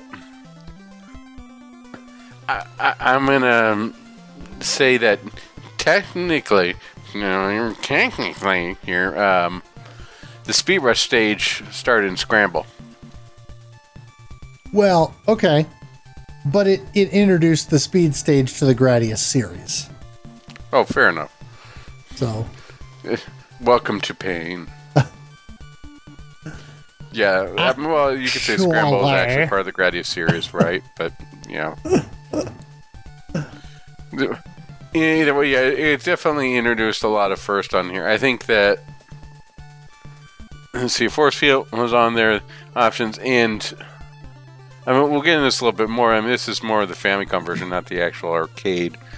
But the Famicom version, first time, and I think the only time you've seen the console port allow you to, unless you want to call the MSX a console, I guess, but the only time it allowed you to power up twice.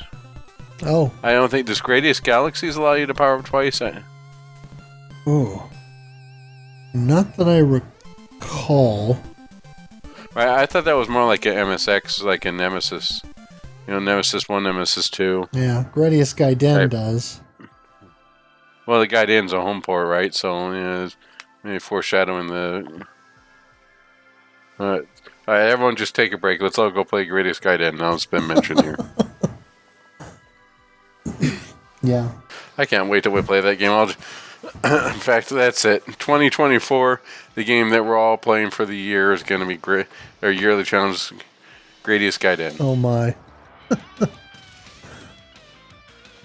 Keep on playing. Well, let's dive into the gameplay a little bit here.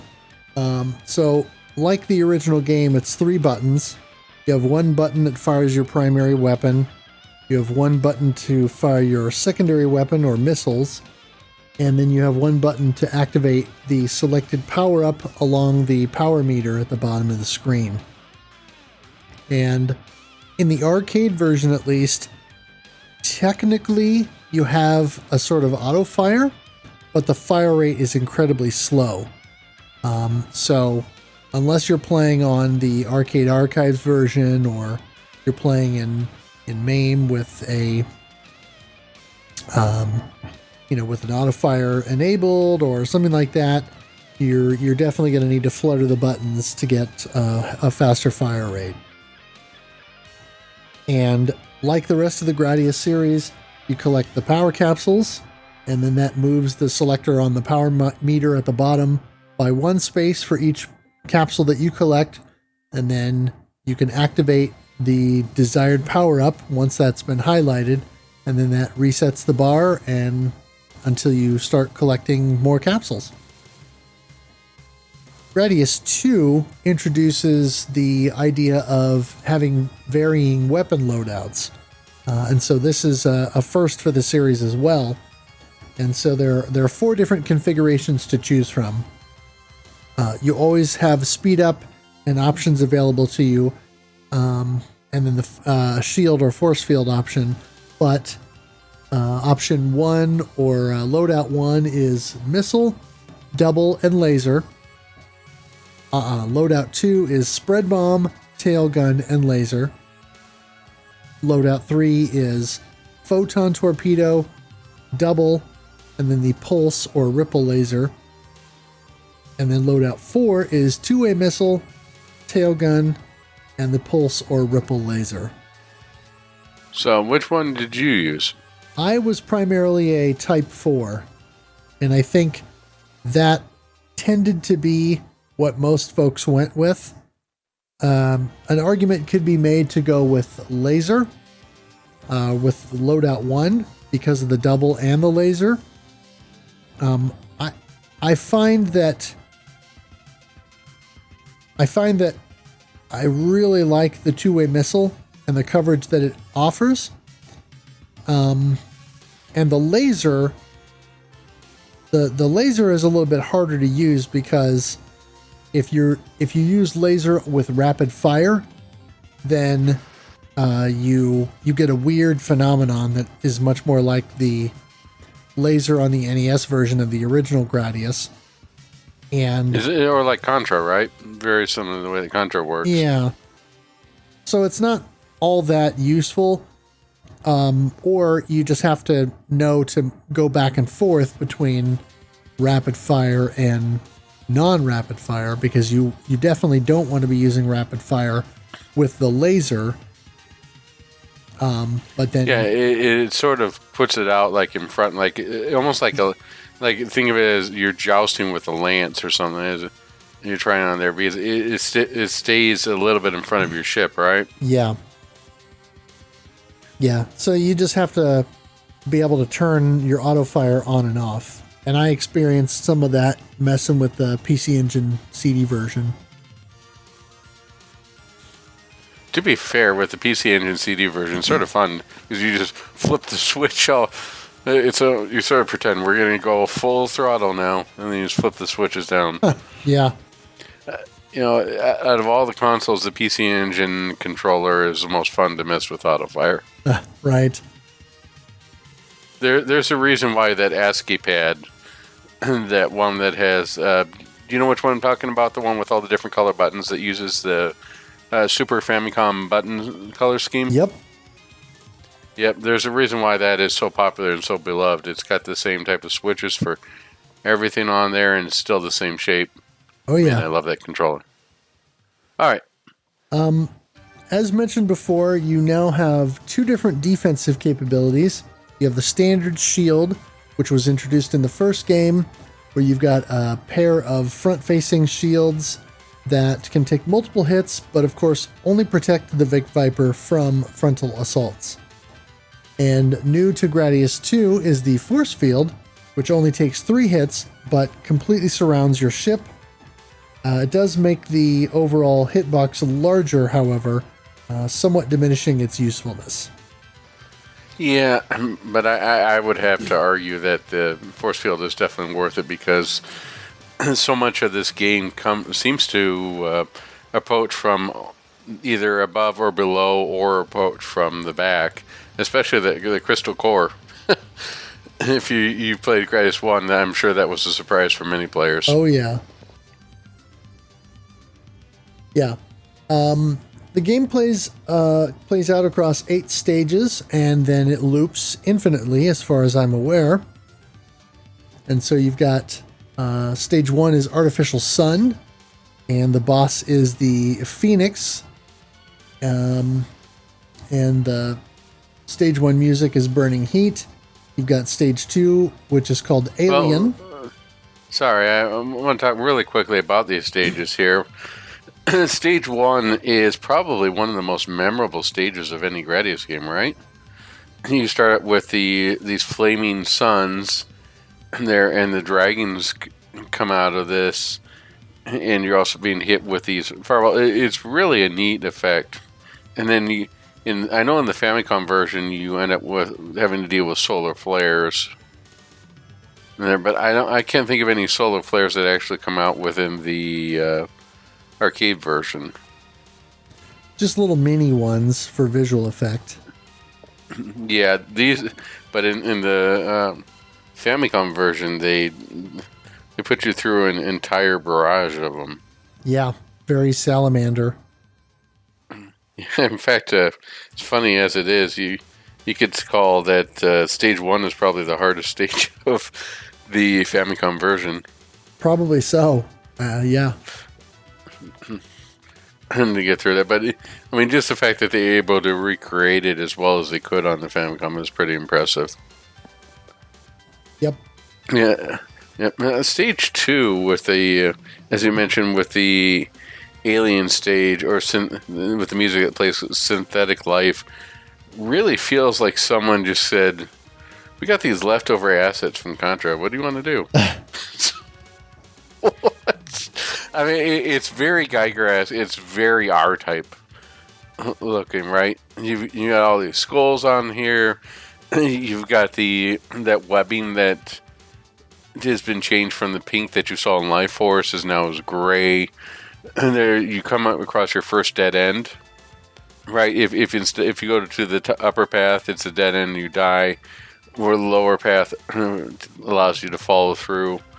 And later on, you end up with these things that look sort of like face huggers. But in the Famicom version, they really are the aliens from Contra. Oh, yeah. They're just reused sprites. And especially with the same Contra sound effects thrown out, really makes you feel like, am I playing a YY World game here? What's going on? Yeah. And then you run into the boss, the big eye, and the big eye primarily just throws rocks at you, right? And then there's like some claws or something at the side of it, right? So I mean, it's not like a really tough boss on there. Navigating through the stage is a little bit. Is there anything that stuck out as memorable to you on this stage? Shoot in the eye. Oh, yeah. Then shoot the head on the previous one, yeah. Again, the Famicom version sticks out because after you defeat the big eye, this skull just pops out and starts bouncing across the screen. Yeah. Yeah, an interesting sort of bonus addition with the Famicom. And that thing will crush you the first time you play. As you keep thinking, it's going to stop, it's going to stop. No, it just keeps on going until you hide in the upper left-hand corner there for a second. But yeah, that was pretty much a surprise. Here, and then stage 3, the bubbles, the precursor to the bubble stage in Gradius 3. Yeah, the crystal stage. Yeah. Yeah. So the stage is called Crystal, the boss is called Crystal Core, and the music is called Crystal World. I sense a theme here. And sponsored by Crystal Pepsi. No. No. Yeah, the crystal is hard because the stage is hard. It takes a lot to break apart those crystal chunks, and there's a part about, I think it's about 2/3 of the way through, or maybe halfway through, where if you die at the checkpoint, and you've got your pea shooter, it's almost impossible to have enough shots to break them up, even with full auto fire. Yeah, and there was some discussion about that in the Discord. The fact of you almost want to then not shoot anything so that you're not breaking them apart and just kind of try to weave your way through them. But even that is, wow, very, very difficult to do. Yeah, and there's a part in there where you've got pieces you can't destroy. I think it's probably about 3/4 of the way through, or near 75% through, near the end, where they're just random when they bounce into each other. Yeah, and that's the thing about the crystal stage that I think is the most frustrating. The thing about the bubble stage in Gradius 3 is, as frustrating as that stage is, I feel like the physics that they implemented for that makes sense. There's some degree of logic to them.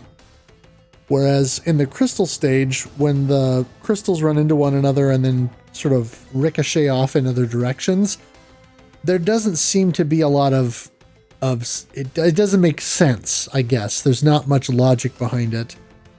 So it appears to be very arbitrary and very random, which of course can be frustrating. Yeah, and definitely the Famicom version is certainly making it a lot easier, because anytime you start destroying stuff, you trigger slowdown mode. Yeah. And boy, does it slow down on there. I mean, it's still technically impressive, but if you just have like the ripple laser on there and you just hold down auto fire, time to start. It's almost like Matrix time. Oh yeah. Well, PC Engine CD version is similar in that regard. But technically, though, the crystal is stage 4 in the Famicom version. Because they make it right after you finish with the big eye and skull in the Famicom version, it takes you directly to volcano stage, or stage 4. Right. Which is sort of a bit of a change there, right? Yeah, it's a little odd. Yeah. So. Well, speaking of volcano. Yeah, the volcano. Yeah, yes. That's stage 4 is volcano. And then you've got Deathmark 2 as the boss, and A Way Out of the Difficulty as the music.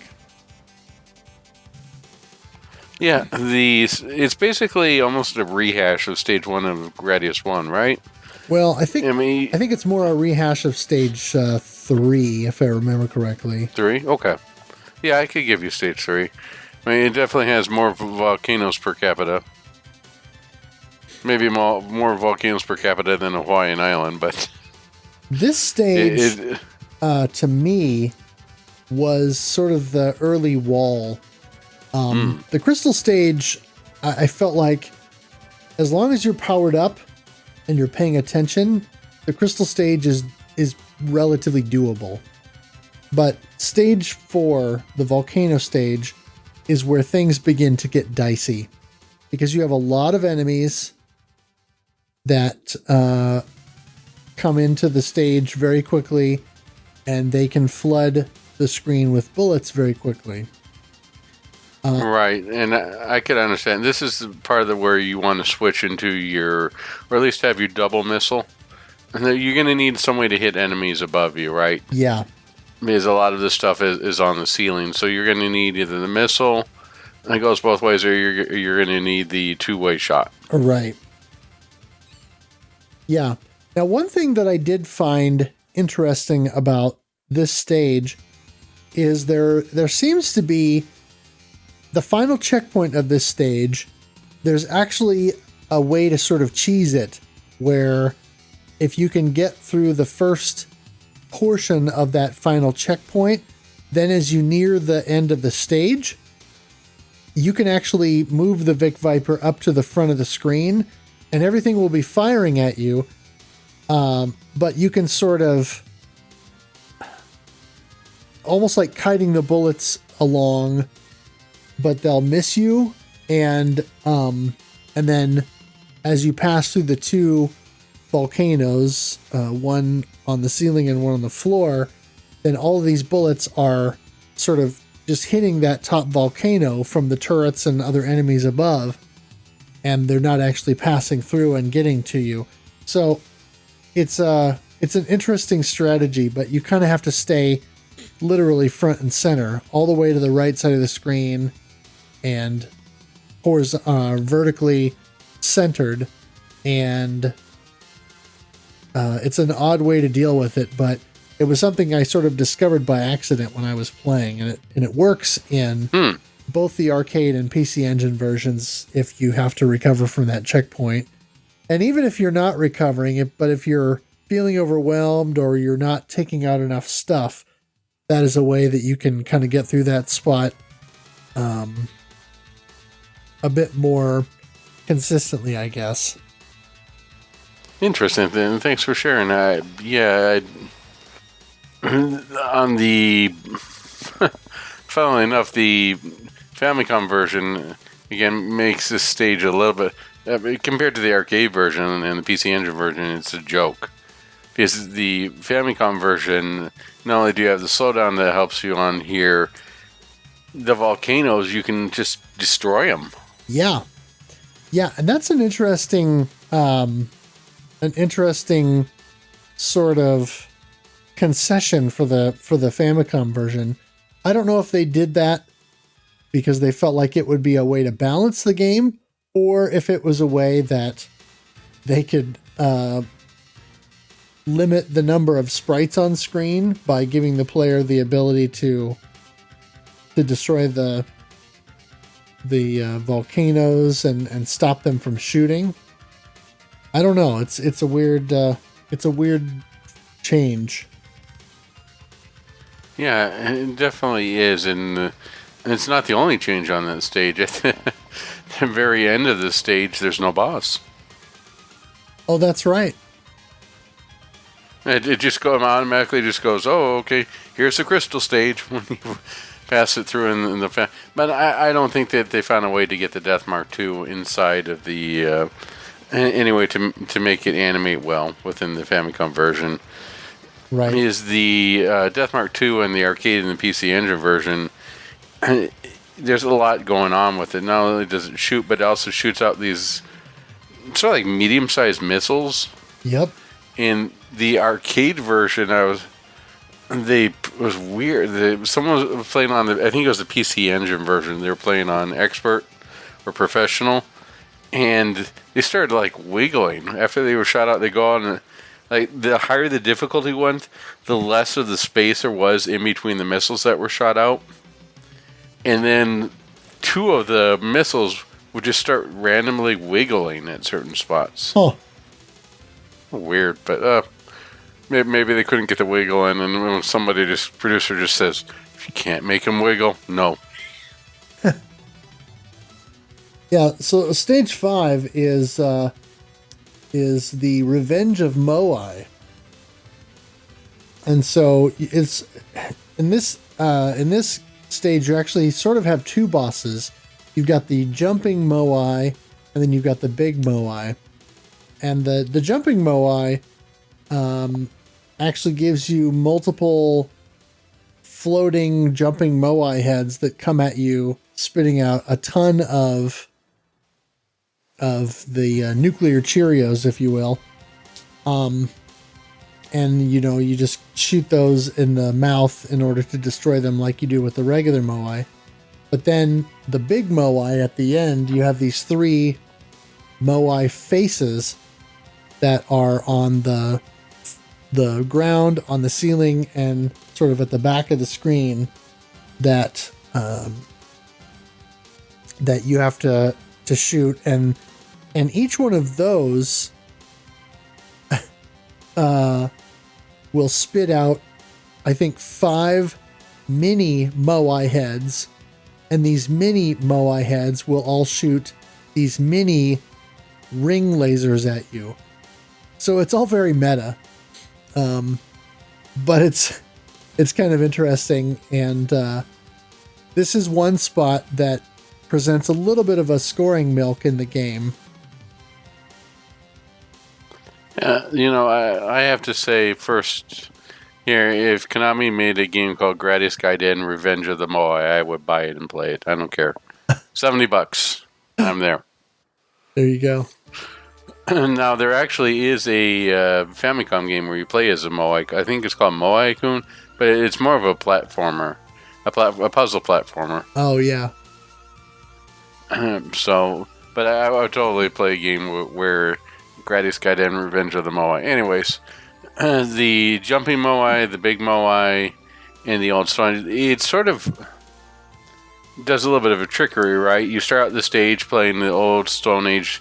The music's a little calm and stuff is moving slowly, but then it turns into angry Moai, right? Then the music starts speeding up, right, and gets harder and plays the old Stone Age 2, and the Moai turn red and start firing more at you. I think it's probably maybe half to 3/4 of the way through the stage, and anything that was normally just sort of lying down, the heads will start popping up and trying to attack you. Yeah, I like this aspect of this stage. I feel like it adds a more of an element of danger. But the thing that I like most about it is I actually think it's more well balanced than the original Moai stage.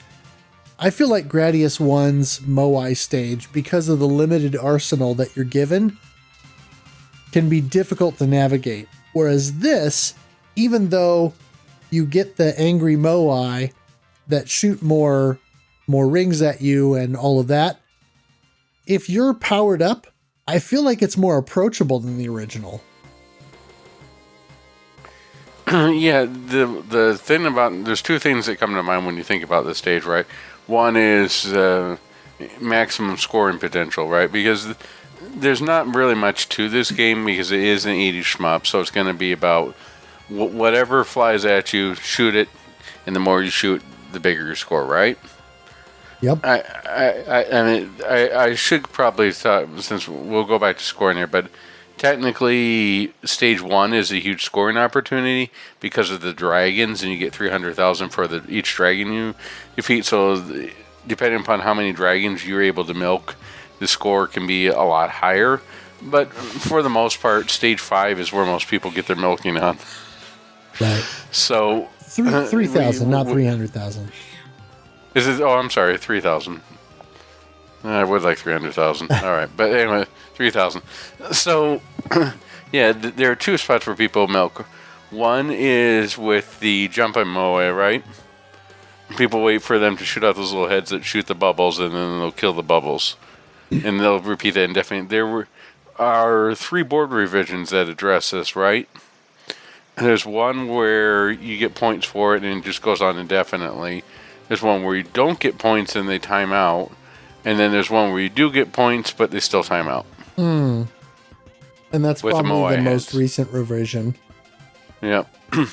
And then with the Moai heads themselves, when you're fighting the end boss of the 3 of them, you can get a lot of milking in there on the arcade version, but it's a lot harder to do on the PC Engine and extremely hard to do on the Famicom version, where the space is constricted on the screen.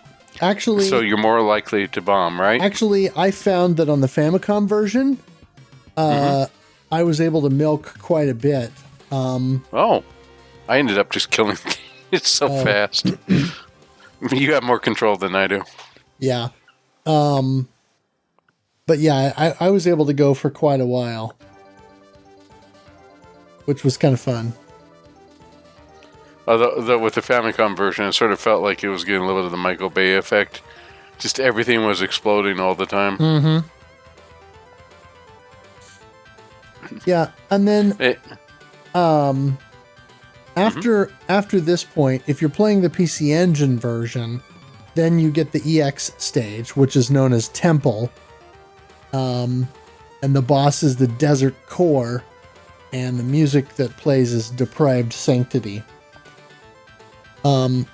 This is an interesting stage. It doesn't feel all that Gradius to me, but I kind of like how it changes things up a little bit with some of the environmental hazards and sort of making the routing through the stage perhaps a bit more, I don't know, restrictive. I guess maybe that's the way to put it. Yeah, it's very tight corners on everything. And in fact, there's a special section on there that I'm sure you can talk about in just a second. But you got these pillars, right? And as soon as you pass, was it you shoot them or you pass under them? I think there's two conditions for them. They will try and crush you. Yeah, the pillars, either it's a specific point where the screen scrolls and it's combined with your proximity to the pillar. And so with some of them, you can pass by them and then they'll go. Or if you wait long enough and the screen scrolls enough when you're in proximity, then they'll go.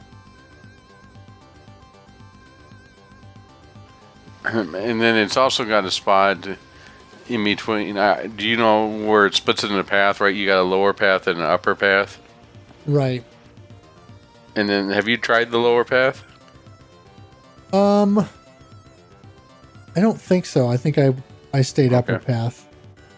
Yeah, so basically the lower path, it's like it's almost like the ending of Top Gun Maverick, where you're having in this canyon. I mean, it's very tight quarters, extremely tight quarters, where you're having to navigate through. But if you make it through, I think it either says "Oh yeah" or it says "Awesome," and gives you 5 lives for doing it. Oh wow! So yeah, it's extremely hard to do. It's very precision maneuvering, but you can get 5 lives out of it. More often than not, you'll probably just end up dying. Oh. Interesting. But yeah, the boss of the EX stage is pretty neat. The Desert Core. It reminded me a lot of the Crystal Core. A little bit. And the Desert Core to me feels like a precursor, or big inspiration for the Stage 2 boss in Gradius Gaiden. There we go. Now everyone go stop and play Gradius Gaiden.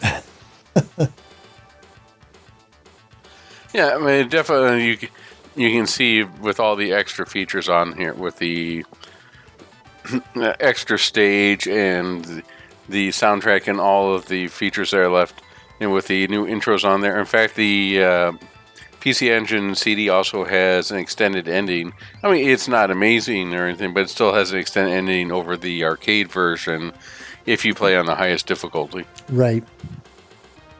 So it's definitely worth tracking out. I can see why people consider it so highly.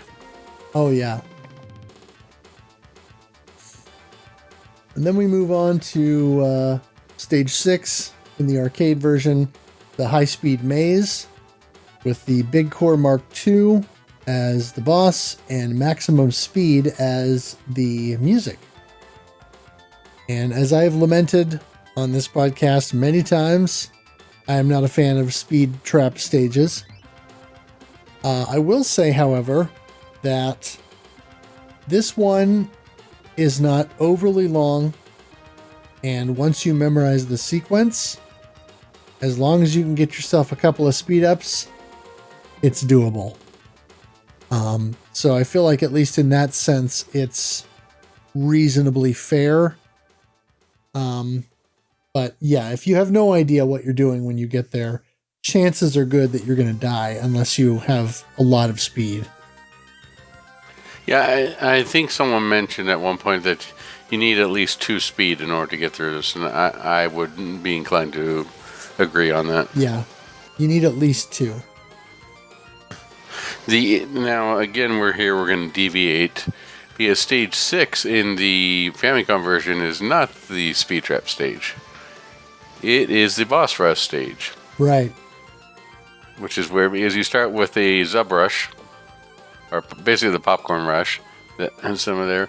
Then you start with a Big Core Mark 1, and then it goes full Salamander.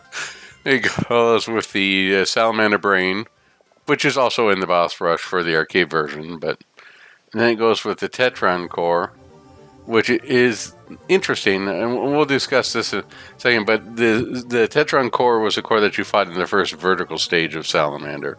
So stage 2 of Salamander. Yep. It's the one with the long arms that go around. And I usually kill it pretty quickly, but I've heard that if you give it time, the arms will just start spinning around faster and faster like a buzzsaw. Huh. And then in the Famicom version, the third boss is the end boss from Salamander, which is a sort of like big eye planet looking type thing, which is really weird. Yeah, it is very weird. And then the final boss is the covered core, which is in line, but the patterns are simpler for. Yeah, it's a little weird, but I see why they couldn't include the Death Mark 1 from the arcade version, as well as the Intruder or the Dragons. Right. And here, it's just pretty hard to do. I mean, there's only room for one type of dragon in the Famicom version. So, yeah, it's sort of weird that they sort of switched out the stages like this, with the stage 6 being the boss rush and the stage 7 being the speed trap. And even with stage 7 sort of takes like parts of the arcade stage 6 and stage 8 and mixes them together. It's sort of weird. It's its own thing. It's a remix. But as far as the high speed maze on the Big Core Mark 2 isn't too bad. That just making it through the maze itself is the biggest hurdle. For sure. So then, of course, stage 7 in the arcade version, you have the boss rush, and as mentioned, that's the Big Core Mark 1 from the original Gradius, the Golem and the Tetron from Salamander, the Gaw, and then the Intruder, and the covered core. And as you go through this, there are 3 different pieces of music. You have Aircraft Carrier, you have Poison of Snake, and you have Fire Dragon. So it gives you a sense of progression as you go through the different bosses. No White Snake? There you go. Poison Snake. Is that a cover band? Are these shmups that I'm playing? One of the interesting notes here is the Big Core Mark 1. In the previous games, it would just sort of like move up and down and shoot lasers. This one is definitely aggressive for 2 things, right? It tries to ram you, and then the other part is it has the spread shot. Yep. Which I'm sure is taking many players by surprise. Yeah, new tricks up its sleeve, that's for sure.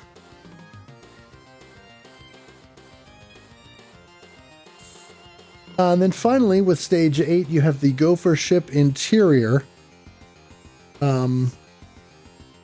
which has 3 boss fights, essentially. Demos, the Crab, and then Gopher itself. And again, you have three music tracks: Into Hostile Ship, Shoot and Shoot, and The Final Enemy. And in typical Gradius series fashion, the Gopher fight is pretty much a non-event where Gopher's just sort of hanging out, and you're shooting Gopher, and it's not really attacking you, and so it's somewhat anticlimactic, but it's a Gradius series staple. Now, am I thinking wrong on this? But I think this Gopher's the boss where if you sit long enough, he will shoot you with something and it will make you go through like a miniature level of Gradius 1 level 1 in order to get back to him? I think you might be right. I never got that far when I was playing, but I think you might be right. But I mean, most people would have killed him by then. It's not like it's that hard to do, but it's. I think if you wait, he will actually like warp you or something to get you out of there. Yeah, something like that. The Gopher ship interior is very well. You got the this is one with the wall core, right? And then you got the tiles, right? Where things are. I mean, those tiles can take a lot of hits, but the wall core itself can be a little bit of a problem. That every time at first I thought, gee, this is taking off from Thunder Force 4, but nope, Gradius II did it first. You basically have the turrets on the side, and then you got to destroy the one in the middle by whittling down the gates or the protection, just like you would do with a big core Mark 1. But for the most part, you're just going to be parking your options and then whittling it down. So it's not too hard. The spider in the arcade version, as far as I know, the PC Engine version, every time I hear the music, though, I think of that go-go dancer that walks back and forth. As I'm sure most people do, but from Parodius. But the spider, I don't think you can kill it in the PC Engine and the arcade version. Am I right on that? I don't know about that. You can in the Famicom version. Right, the Famicom version, it almost forces you to, right? It's got a gem in the middle that you hit, and it's got that contra sound from when you're hitting stuff in the fortress, the ding ding ding ding. Right. And when you destroy it, you get a lot of lives out of it. Sure. And then the Gopher stage itself, it almost turns into like a Salamander 3 stage. It gets really weird because everything starts. It's like playing the first stage of Salamander for the Famicom or NES. Everything organic is there. You got all the parasites that are there within the first stage of Salamander. You've got that sort of organic tissue, that webbing that's there, and then it starts doing like the flames that you saw earlier in the stage 1 of the Famicom, the solar flares, but they're organic. It almost looks like ground beef is shooting up through the wall and making waves. Huh. It's a really weird effect.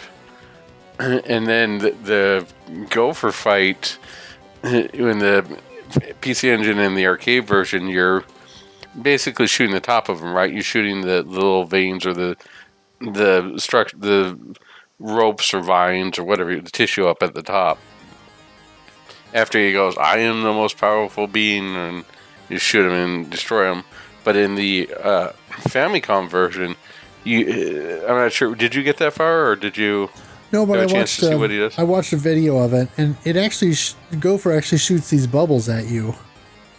Yeah, it's very contrast, right? He starts blowing bubbles, like glowing bubbles. Yeah. Again, like a contra nod, and you have to keep destroying it. It's quite different. It's not so much of a pushover. No, not so much. But the endings are about the same, at least on the arcade and the Famicom version, right? It shows the Vic Viper heading back to the planet, Gradius. Yep. But if you play on the PC Engine version, you can play on the professional difficulty, and when it gives sort of like a neat little flyby as you're flying through the wreckage as you're going back through each stage, and then it shows you going down to planet Gradius. It's a little bit of a nice touch, a little extra there. Yeah. I'm trying to think. I can't think of anything else that may have been changed aside from the Famicom version is almost feels like they had leftover stuff from Salamander 3. or sorry, Salamander 2 for the Famicom, and just decided to throw it into Gradius II. And I think that was the last NES game that came out, or the last in this trilogy that came out, right? You had Gradius, Salamander, and Gradius 2. Right. Those were all for their...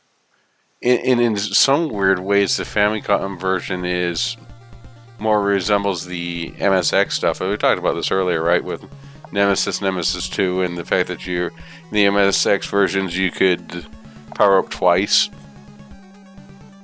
And I think that, dude, the weird... I'm not sure if you noticed with the options within the Famicom version, is by the time you get your fourth option, the option hunter comes after you, right? In the arcade and the PC Engine. Uh-huh. That's why you don't do it in the Moai stage, and why you do it at the very start of the volcano stage.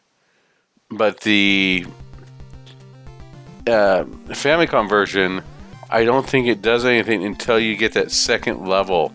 You can have 4 options, but then you got to hit the option button again. And all they do is just start circling you, which is sort of dumb, but I think that was a requirement to get the option hunter activated in the Famicom version. Oh, interesting. It's definitely its own thing and worth people trying out in the MiSTer for that. But if you want the third author intended version, I would say probably go with the PC Engine version. Because at that point they had stuff. Although the arcade version definitely does have its sort of unique charm with the being like the original work. Right. I wouldn't quite make a comparison to like Star Wars versus Star Wars Special Editions, because you can make a good argument there that the special editions are worse. But it feels like they finally were able to, with the PC Engine version, to finish what they had originally wanted to do with the arcade release. Yeah, that makes sense. Yeah, the PC Engine version I feel like is more balanced, and I generally like the way it plays. Yeah, definitely the same here. I'm glad that they included on anything that include the words graphics and mini. So, talking about the graphics here, let's talk on. I think that they are a definite improvement over the original. There's more detail. There's more going on. There's bigger sprites. When people think Gradius here, I would say that the stage 1 of Gradius 2 is very iconic and very well known. Right? It's one of the things when someone says Gradius to you that you think about. Right. The boss designs themselves are interesting and more varied. It's not like they're recycling a big core Mark 1 all the time. So definitely a notch up on there, and you could see a lot of ideas of what would become Gradius 3. What about you? What are your thoughts on the graphics? Yeah, I was definitely glad to see that the locations were more varied, that there was more just more variety overall, and of course with the bosses, the fact that the bosses themselves were also a lot more interesting, and not just constantly rehashing the big core Mark II, but that each stage had at least one unique boss to it. So that was a nice touch and a nice progression for the game. Moving on to the sound here, there's definitely more variety in the soundtrack as well, overall, than what was in the original game. I feel like the compositions are stronger overall, and Burning Heat. I'm wondering the stage 1 music, is that the best stage 1 music in the Gradius series, I wonder? Best stage 1? Possibly. I mean, I haven't put a lot of time into Gradius 4, so I can't say for certain, but it's certainly a strong contender. Yeah. Yeah, I think it's a strong possibility. I like the fact that the sound effects in the game are similar to that of the first game, so they feel familiar, but it does feel like they're expanded upon. Obviously, there is new sound effects for the ripple laser and things like that, and the proton bombs and some of this other stuff that are new additions, and the fact that they use voices in the game. The voice samples in the game are a nice touch. Although some of them sound are a little bit maybe more in line with the NES version of Ghostbusters than some like Ghostbuster. No, I'm sorry, what are they say? Ghostbusters. Well, and of course, the PC Engine CD version actually takes a lot of these voice samples and uses the original clean versions of them rather than the downsampled versions that ended up on the PCB. So the PC Engine CD version sounds a lot better because the voice samples are not so downscaled that they become a scratchy mess. So you hear things like the Crystal Stage boss saying, "You shall be crushed," and that kind of a thing. So that's always a nice touch. Oh, shoot, you just reminded me of something that's completely random, but alright, cool. Sorry. You reminded me that I was thinking you shall be crushed, and I thought of 7-Eleven. I thought of Slurpees because today is bring your own cup day. You can bring anything you want and you get it filled up for a Slurpee at the same price. Huh. I just see Zag. I was picturing Zag going in earlier with like a huge bucket, a Home Depot bucket. Fill her up. Sorry, that was random. But then, of course, the Famicom version with the VRC4 chip also has improvements in that area. And surprisingly enough, the Famicom version has voice samples. They're very low in the mix, so they're a little quiet, but they are present and impressive. Yeah, the voice sample was definitely surprising. The other thing that surprised me with the Famicom version was how much, again, it felt like I'm paying Contra, because a lot of the Contra music was Contra sound effects were reused. So it was a little bit of a nostalgia hit, but at the same time, it made me sort of want to go, I want to play Contra. Yeah. Yeah, I mean, no matter what you choose, the music on a Konami game is almost always hot jams.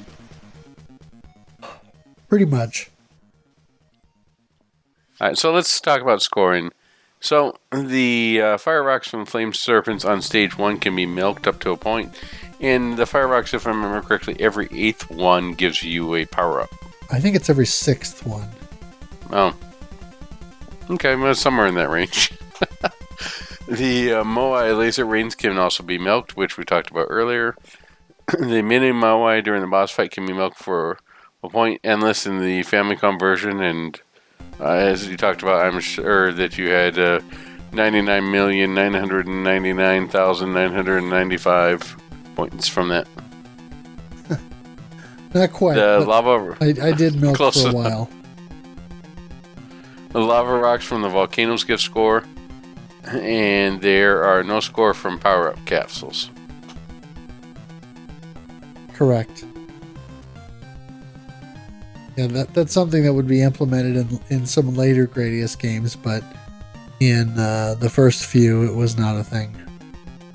Yeah, I mean, as we mentioned earlier, for the most part, with a game, this type of game, and this type of game of this era, it's all about, shoot enemies, get points.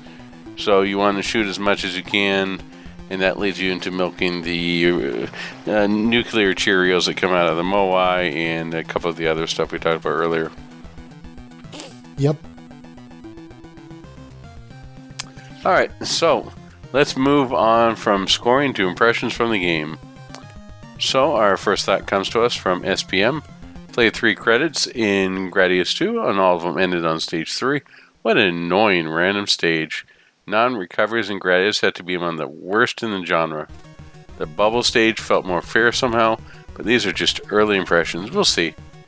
And this game makes Raiden and R-Type forgiving. Ooh, ouch. I'm not the biggest Gradius fan either, but I'll give it another try or a couple of tries. Once you experience the Gradius syndrome, you know the consequences of your actions and the BS, and will play along the tension for the most part. That's when it gets more interesting and at some point frustrating. You may leave it there. I just had the weirdest run, dying at one of those suns in Stage 1. Their hitboxes are surprisingly big. In the second boss against a mini rock, got to reach the 4th boss where the run ended. But I did not die once in the infamous Stage 3 backwards run. The good part about this now is that we know we can always recover from a miss before Stage 3 and still have a chance with the RNG nightmare that is Stage 3. And also I got to see the second boss's full eye since they couldn't kill in time. That was scary. Later on, I reached the boss rush. This game is pretty good when you don't die. Yep, rule number 1 of a Gradius game, right? Don't die. Exactly. Trying to recover at the boss rush is horrible, though. It seems possible if you manage to power up enough at the beginning, but the boss rush would likely take too long. Later on, he's answering post from Super Goat. There are 2 tricky parts in Stage 3 that trap me sometimes. The indestructible moving ice blocks in the middle, and the spam of crystals at the end, which somehow can't reach the crystal ceiling at the top. That helps. Thankfully, recoveries are much more doable than it look like, just destroying the low crystals and avoiding the big ones. Actually, I'm kind of digging some recoveries, something I do not in Gradius II, not the JP version at least, or Japanese version, but the Asian world ROMs are much better for that, losing only one of your power-ups after death. Tank seems to depend upon how much power-up you have, so it's not too bad, but some CPs require routing. By the way, I love the Shmup Club. I played yesterday a bit for the first 4 Gradius. Now I appreciate the series more. Well, thank you for giving it a shot. Gradius 2, and I'm sure we'll talk about this later, but I found after the incessant death treadmill that was Gradius 3 Arcade, this was refreshing for me as well. Had a great run this morning where I died in the speedy stage, but somehow managed to reach the end, almost. I just need some strats for Moais, the fast section, and the gum wall and the walker if I want to clear this without too much luck. I know the gum wall has a safe spot somewhere, but couldn't find it, and those needle bullets are evil. Got the 1cc and just barely made it into the first stage. It was a lucky no miss until the walker. That spooter is tough. I had to look up the safe spot for the gun wall, quite tough if done the intended way, but only worked for a time. Enough to get rid of most of the turrets at least.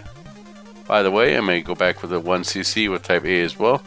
Tried a couple of credits and manipulating the lasers is really fun. It also destroys everything in their way.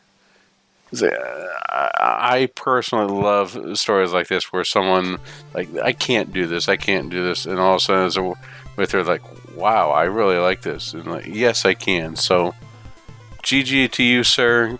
Thank you for sticking with it. I'm glad you found a way to finish the game and get enjoyment out of it. And this is, to me at least, what the Shmup Club is all about: trying new things, even things that you think are be hard, and to get success out of it, to get enjoyment out of it. Yeah, SPM actually got 2 1cc's during the month, and so that was quite impressive. That's a 2GG clear. Yeah. Pony Trigun posted answering a question that Eccentric Fellow asked about what to expect with Gradius 2. It said, a lot of memorization and a lot of BS. Not as bad as, say, Darius or Metal Black, Both games have an addiction to enemies showing up behind you out of nowhere. Later post, good lord, I'm rusty. Quoting what the game just told me, you need more practice. And then later on, curse you, H.R. Giger. Stage 2 is starting to take me off. This part in particular, stage 2 near the end, you die in this part, you're screwed. PCECD, TurboGrafx Mini, 82,400. Loadout C, Ripple Laser, Photon Torpedo. I love the little things older games did, like asking for your sign in Gradius or your blood type, such as in Gapless. I don't know why they're a thing, but I like them. And then later on, I'll be honest, due to work and me playing a lot of Wipeout, I haven't been playing Gradius II as much. Gradius is one of those can only play it when I'm in the right mood kind of games. Konami games are the only shmups where I feel that way. Yeah, I could understand it with the Gradius syndrome on there. It's one of those games where your mental game needs to be there, right? I hate to throw the golf analogy out there, but to play a Gradius game, you definitely need to have mental preparedness in order to survive Gradius syndrome. Because otherwise, you're just not going to have fun. You're going to get frustrated. I almost feel like we've been talking about memes almost this entire time, but I feel like this almost constitutes a what's that meme when one does not simply recover in Gradius? Right. Pretty much, yeah. All right, so let's move on to the venerable Duke Togo. Got a couple of runs in, almost made it to stage 4. I love the PC Engine CD version. Not that I'm awesome at it. I need to understand the flow of stage 1 better. Sometimes I can have an option, shield, laser, missile, and speed up all before the boss. Sometimes I feel like I get half the power capsules. The alien facehuggers in stage 2 give me fits every time I get to that spot. Yeah, and stage 1 is one of those interesting, and we should have talked maybe a little bit about this more, but you can really just milk it for score and get points there, but you can also use it to your advantage and get powered up. And there are times when I'm playing and I'll have like fully powered up, and there are times when I'm like, shoot, I missed a certain row and I only got half of what I really feel like I needed to. It's probably the most reset. It caused me to reset the most of any Gradius game I played in order to get sort of like a better start for stage 1. Yeah, it definitely is something that you have to be very strategic about. Schlarp said, played a bit yesterday night on PC Engine Normal. Quite tough. I always pick the last loadout with force field, but can't decide between 1 or 2 speed-ups. Crashed a lot into the wings of the first boss, and that rear end of a platform in the middle of the screen during the boss too. Tiny nasty things. I fed Gradius 1 and Salamander a few years back, and stopped during Gradius 2 because of some brutal spikes in difficulty, I believe. Remember homing enemies in the later stage, so it's a great opportunity to pick it up again. And then, responding later to Pony Trigon's lament about stage 2, that's exactly the part I mentioned above when I dropped Gradius 2 a few years ago. I had no idea how to survive that, but I noticed that I got better in STGs during the last years. The same rule applies here, like always. Shoot it as soon as it appears on screen. And then later on, reached level 4, 3 options got stolen, how to avoid that, and got hit from the first shot of the boss. And I want to touch on that really quickly with the option hunter, because in the PC Engine CD version, specifically, if you go all the way to the back of the screen, you pull all your options back so that they align with the back of the screen, the option hunter cannot get them. Similarly, in the arcade version, if you move all the way to the back of the screen and have your options to the back of the screen, and then you move down, the option hunter will follow your position. So as long as your options are all the way at the back of the screen and above you, and you move down so that the option hunter follows you instead, it will pass you by. So that is a strategy for that particular encounter. Schlarp says, I'm hitting a wall in stage 4. I need save states, and recovering is so hard. The Anniversary Collection has at least one save state, but the arcade version is also noticeable more difficult than the PC Engine version. And then some final thoughts here. I really like the game, but I couldn't find much time to play. After hitting my wall in Stage 4 in the PC Engine CD version, I moved over to RetroArch and used save states to get to the end. Stage 5 was easier to me than 4, but the difficulty ramped up insanely in later stages. Due to lack of time, I didn't even bother to recover after death, since recovering felt more brutal than anything to me. The speed stage felt like requiring the most memorization compared to the others, but every level had moments I couldn't solve with pure reaction-based gameplay. That option-stealing enemy appears during Boss Rush kept me asking, what were they thinking? But I got rewarded with cool new and old bosses accompanied with my favorite track from the OST, Salamander Boss. Gradius II is a brilliant game of its time and an important series to me personally, since Gradius on the Commodore 64 was the first STG I ever played. I'm happy I finished it. Next we have Varg. Oh boy, this is going to take some time. Posted a photo of the death of the first boss. Even with only 2 speed-ups, I kept hitting walls on the PSP version. Later post, you shall be crushed. You know, why would I read that? And I don't feel like someone read that as a maybe either a Zangief or maybe Ivan Drago from Rocky 4. As an off-screen boss kills him from behind. Okay, after approximately a million save points, I've gotten to see the credits. Oh, a medito, congratulations. The walker was effectively the final boss, as there was nothing else past besides a tricky, haha, you missed the timing of the gate, and an ugly face that died without literally doing anything to me. Honestly, I was thinking about going back and trying to do it with less save states, but I'm pretty sure I'm done with the game. I did not enjoy it. It is definitely not the kind of game I enjoy. I even get to experience the Gradius syndrome since I was just reloading save states. At first I was saying, whatever. I thought these could be a checkpoint when the final stages. I was basically saving every new screen. Anyway, the positives were: the ship handled decently, even for a large hitbox. Larger with a force field, right? Yes, you're right. The visuals of the stages were really cool, and some bosses were fun, and the option hunter brought in some tension into the key moments, and the soundtrack was not half bad.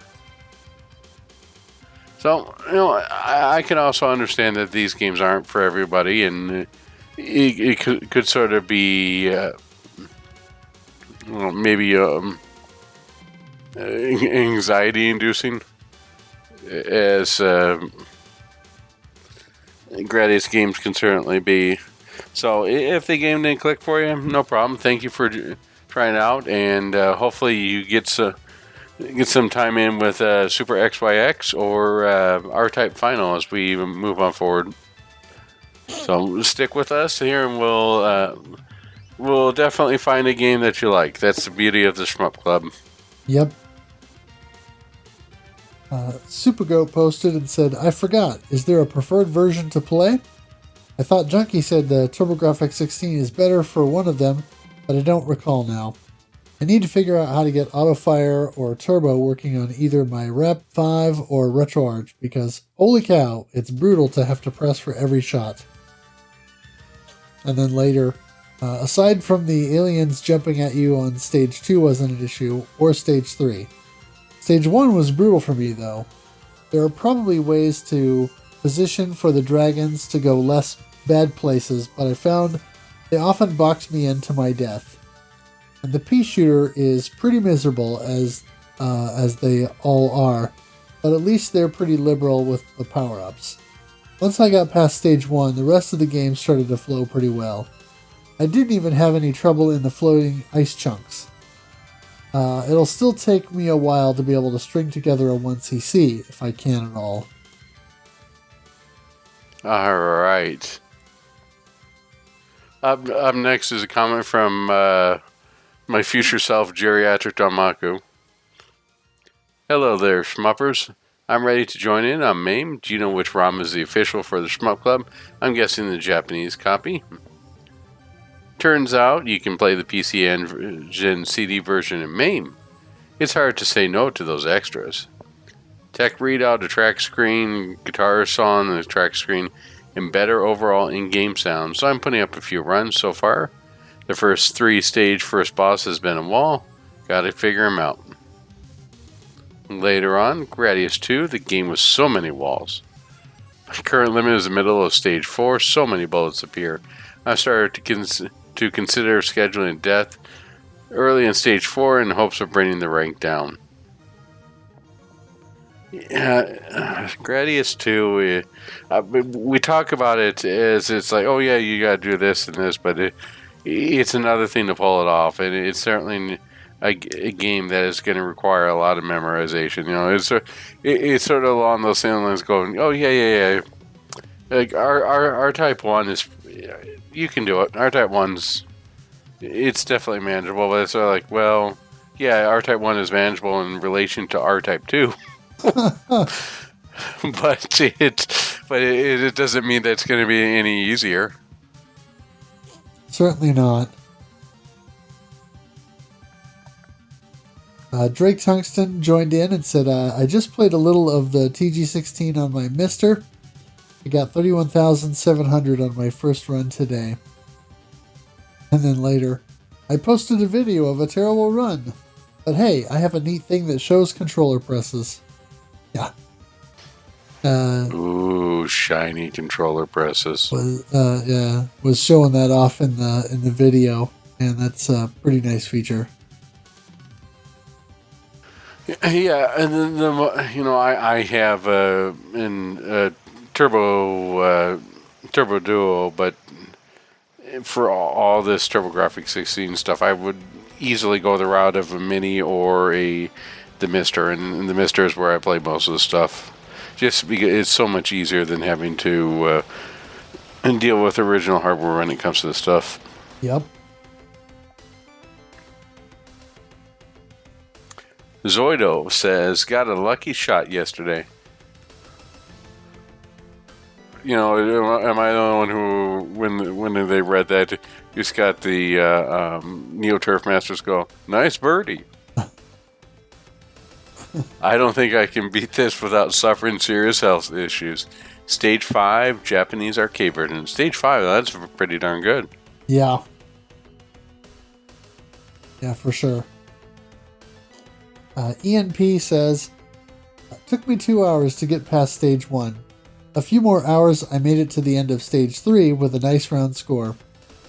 I'll take it as a first milestone. Am I making life harder on myself by playing the Japanese arcade version in the Konami collection? Should I switch to the hamster port or just do MAME? And I guess it depends on what you want to get out of it. MAME certainly has the save state feature that you can abuse, and that will allow you to see more of the game and experience more of it. But if you're looking to practice, MAME is definitely the way to go because of the save state feature. You can save and load multiple states, so you can really hone in on particular segments. Yeah. All right. Our next comment comes to us from Fomacho. Best run so far is 131,400 on Vulcan Venture, the collection on Switch. Limped to the next stage on another run, but for less points. My Hori mini stick died back in May 2021 during Gunbird. Oh no. I finally bought a new micro switches to try repair, but it's actually just working again on its own. I'm not I'm not in good practice with this, so my personal best was in handheld with Joy-Cons, and my other best run was with a Retrobit Saturn pad. I just beat this boss stage 3 with no upgrades, just skill. I don't mind the Joy-Con actually, can't use the D-pad, but the analog stick is so tiny. It's got more in common with the feel of the Saturn D-pad than you think. Maybe the small taps are the hardest thing to do, but can't beat playing on the go or in bed. I've been playing with Type D recently, but finding I dislike the two-way bomb. It has no distance, but I also struggle with lasers cutting through enough of the webbing barrier on stage 2. The hitboxes of the webbing feel so small it's really tough. Getting some time in at the arcade, well, never mind. Galloping Ghost breaks my heart every time I come to play a shmup. Gumbird was in bad shape in 2021, and Gradius II is failing once I get to the Suns on the first stage. I'm sorry to hear that. That is definitely something that I want to try and get back out to Galloping Ghost. And I'm sure you echo those sentiments.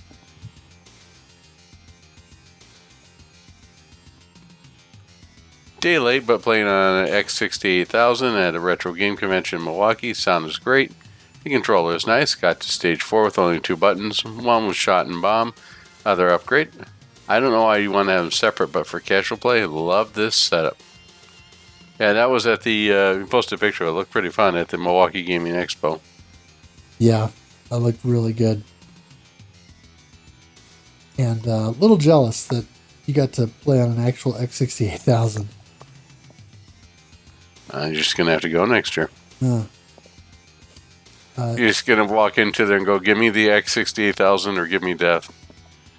Yeah.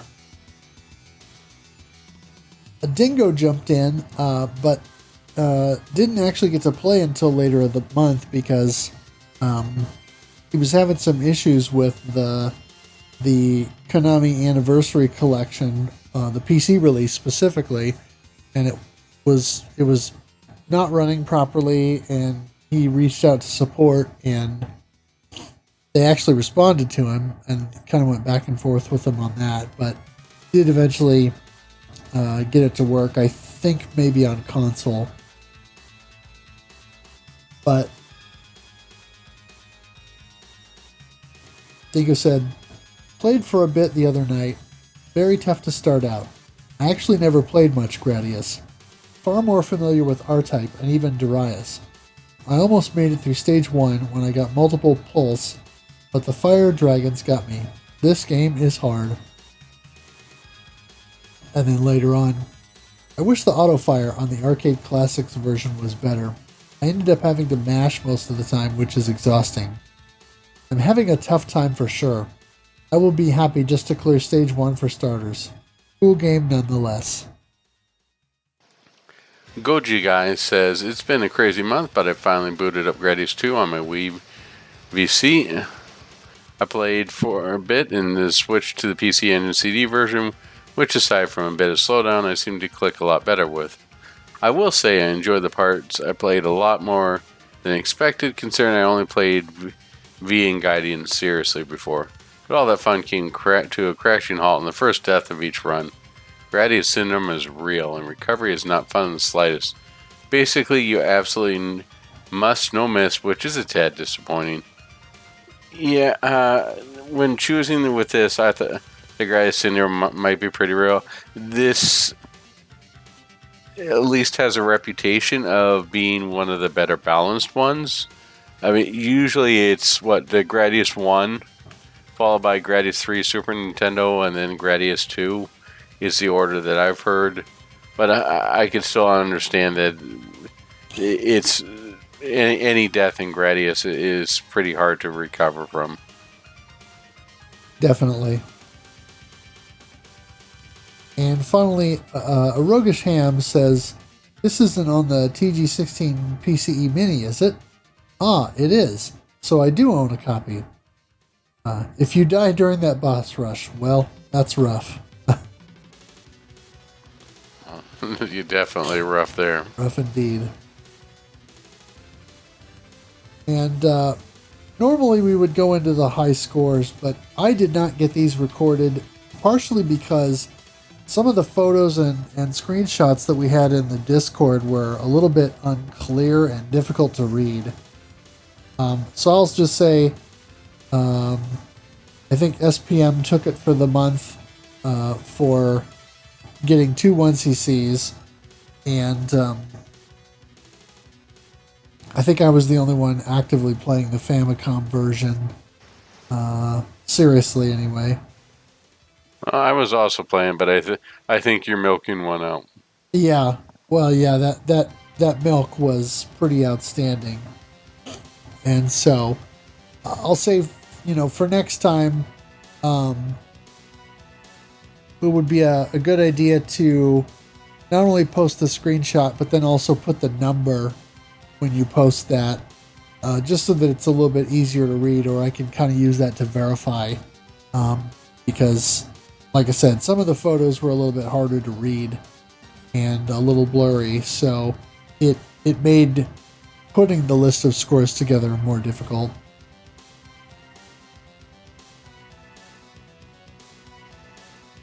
All right, so what are your final thoughts on Gradius II? It's difficult because Gradius 3, there was a clear delineation between the sheer brutality of the arcade version and the much more approachable nature of the Super Nintendo game.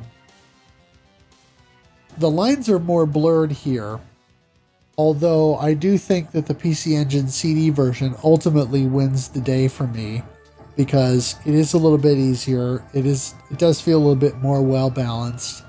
Plus, you get all the extras of the attract mode and all that fun stuff. Plus, the voice quality, the voice samples being much higher quality.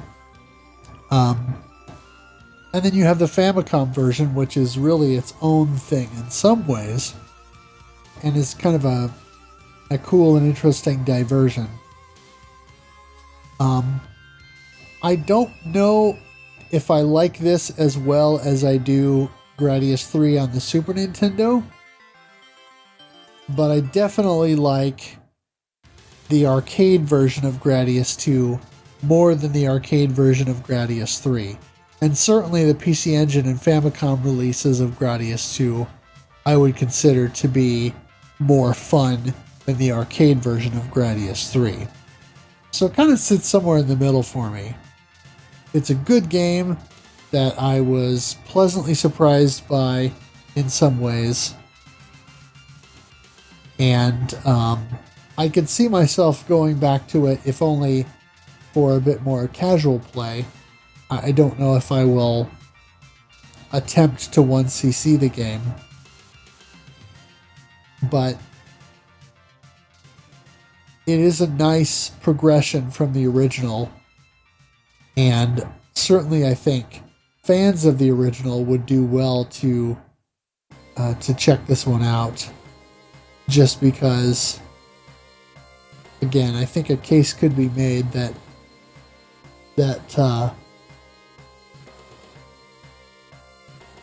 excuse me. I think a case could be made that this is possibly the strongest of the original Gradius series arcade games.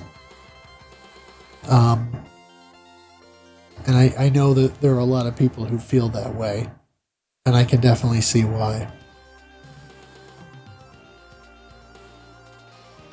What about you? Yeah, I have to echo those sentiments. It really feels like this is, if I were to make a comparison, I would say that Alien is to Aliens as Gradius is to Gradius 2.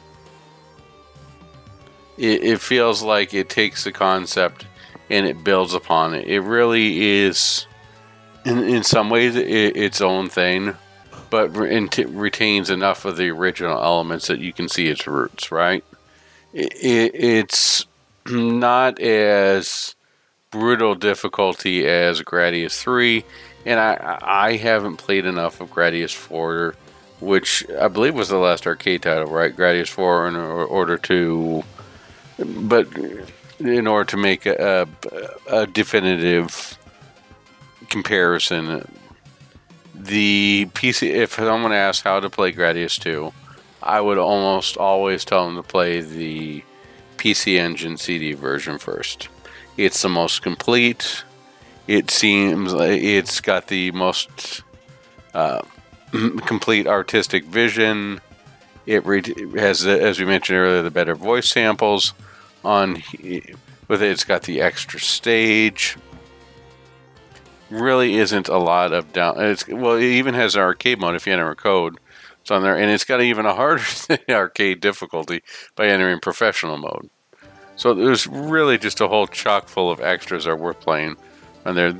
The arcade version, I put it under tough but doable. It's nowhere as brutal as the arcade version, but it's nowhere probably not quite as balanced as maybe the original Gradius was, the arcade version, nor the Super Nintendo port. Super Nintendo port will probably, in my opinion, be the most balanced, followed by the original Gradius. And the music overall is very well done there, and it has that very well done first stage that really draws you in, regardless of what version you're playing. I'm trying to think back. Most of what I remember of Gradius 1 was sort of like a little earth followed by mixed in with some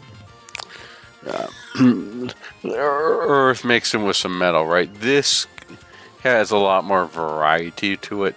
Everyone's familiar with the Geiger-esque Stage 2 on there, regardless if you're playing on the more Salamander and style version of the Famicom, or if you're playing on the arcade version, you see organic bosses, which is something I don't think you see I certainly don't remember seeing organic bosses within Gradius 3. I know Gradius 1 doesn't have them. Am I thinking correctly in that? Can you think of any organic bosses outside of Gradius 2?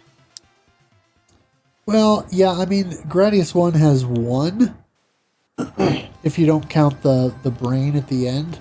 The end boss, yeah. I think it's stage 6. But, yeah, it's not much of a theme in the original. I mean, this is interesting. It almost feels like a comparison maybe to the LRPG or JRPG series Dragon Warrior or Dragon Quest. They sort of broke it up into groups of 3, right? You had your original trilogy, then you had your 4, 5, and 6, and 7, 8, 9 was its own thing. It sort of feels that way within Konami, right? Where they start out with Gradius and then moved on to Salamander, and Gradius 2 is the bookend of that original trilogy.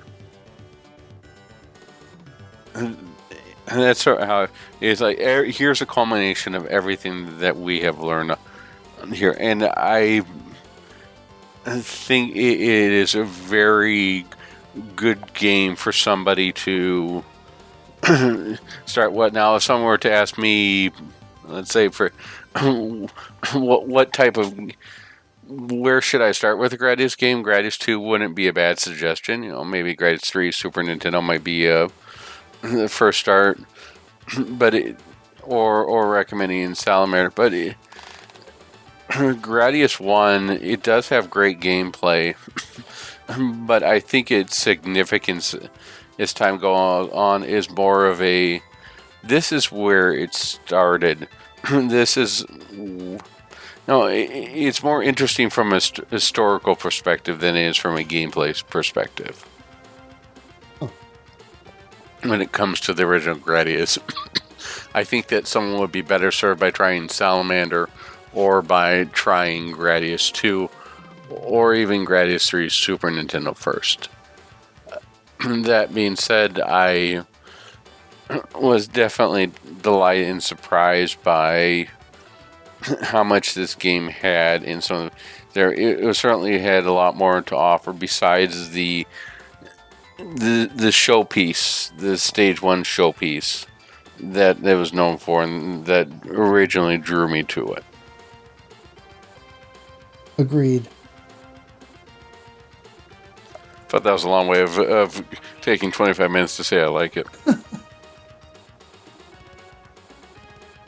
But I mean, it feels like it's sort of Konami's last step out of what would be a traditional shooter for the era, right? You starting with Gradius 3, Gradius 4, they're sort of their own little separate things. They're not part of what an 80s shooter is, right?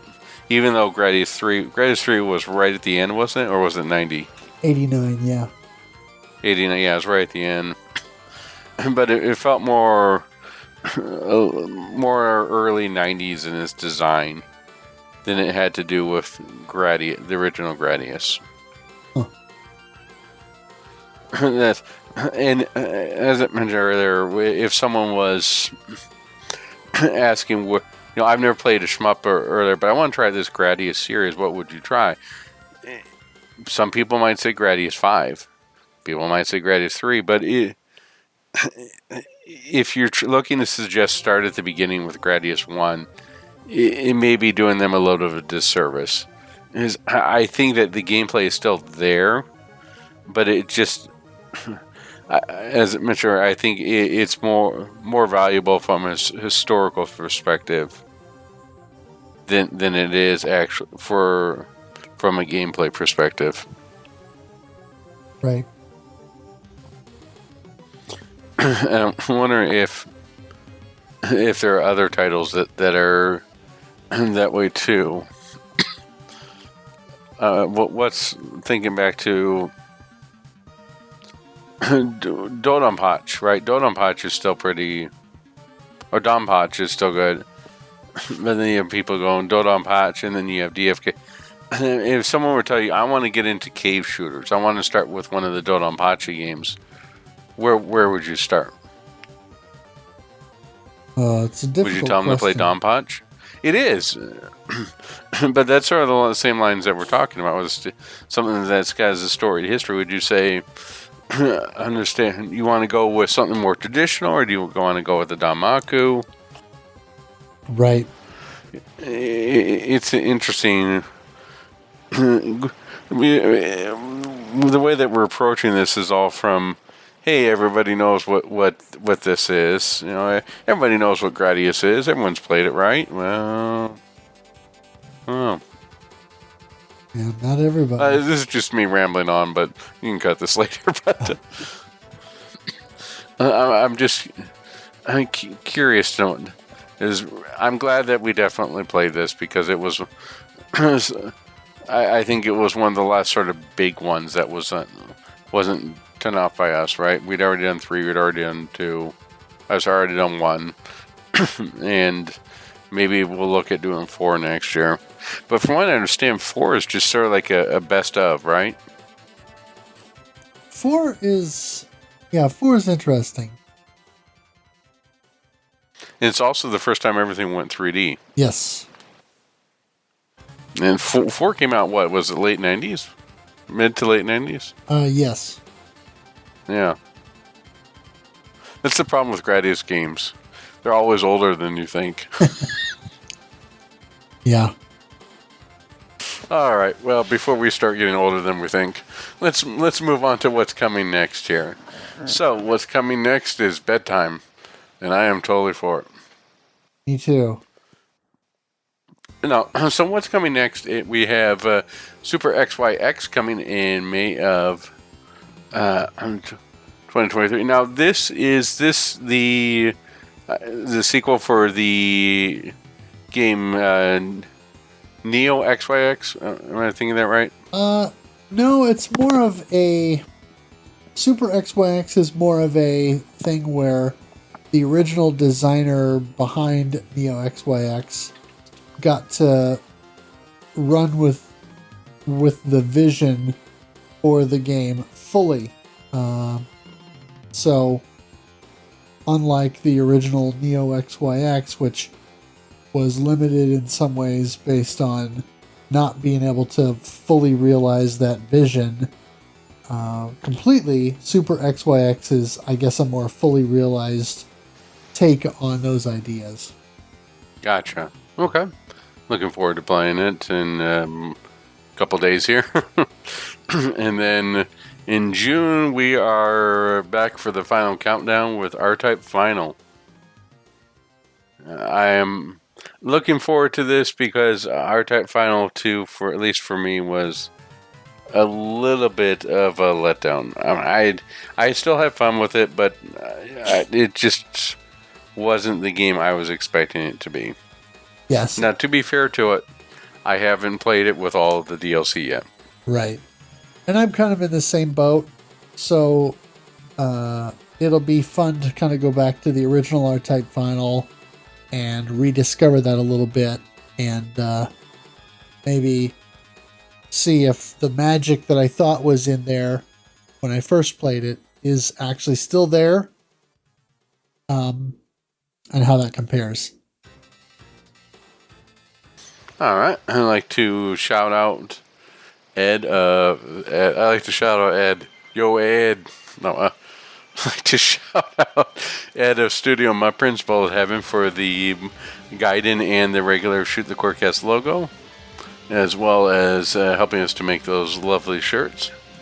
I'd like to thank Kogosu for the intro and outro music, everyone in the RF Generation Playcast and Collector Cast, MetalFRO for putting up with my constant use of the word Alzadik, and for streaming the Shmup Club Game of the Month with all of the parrots, or parrot dogs.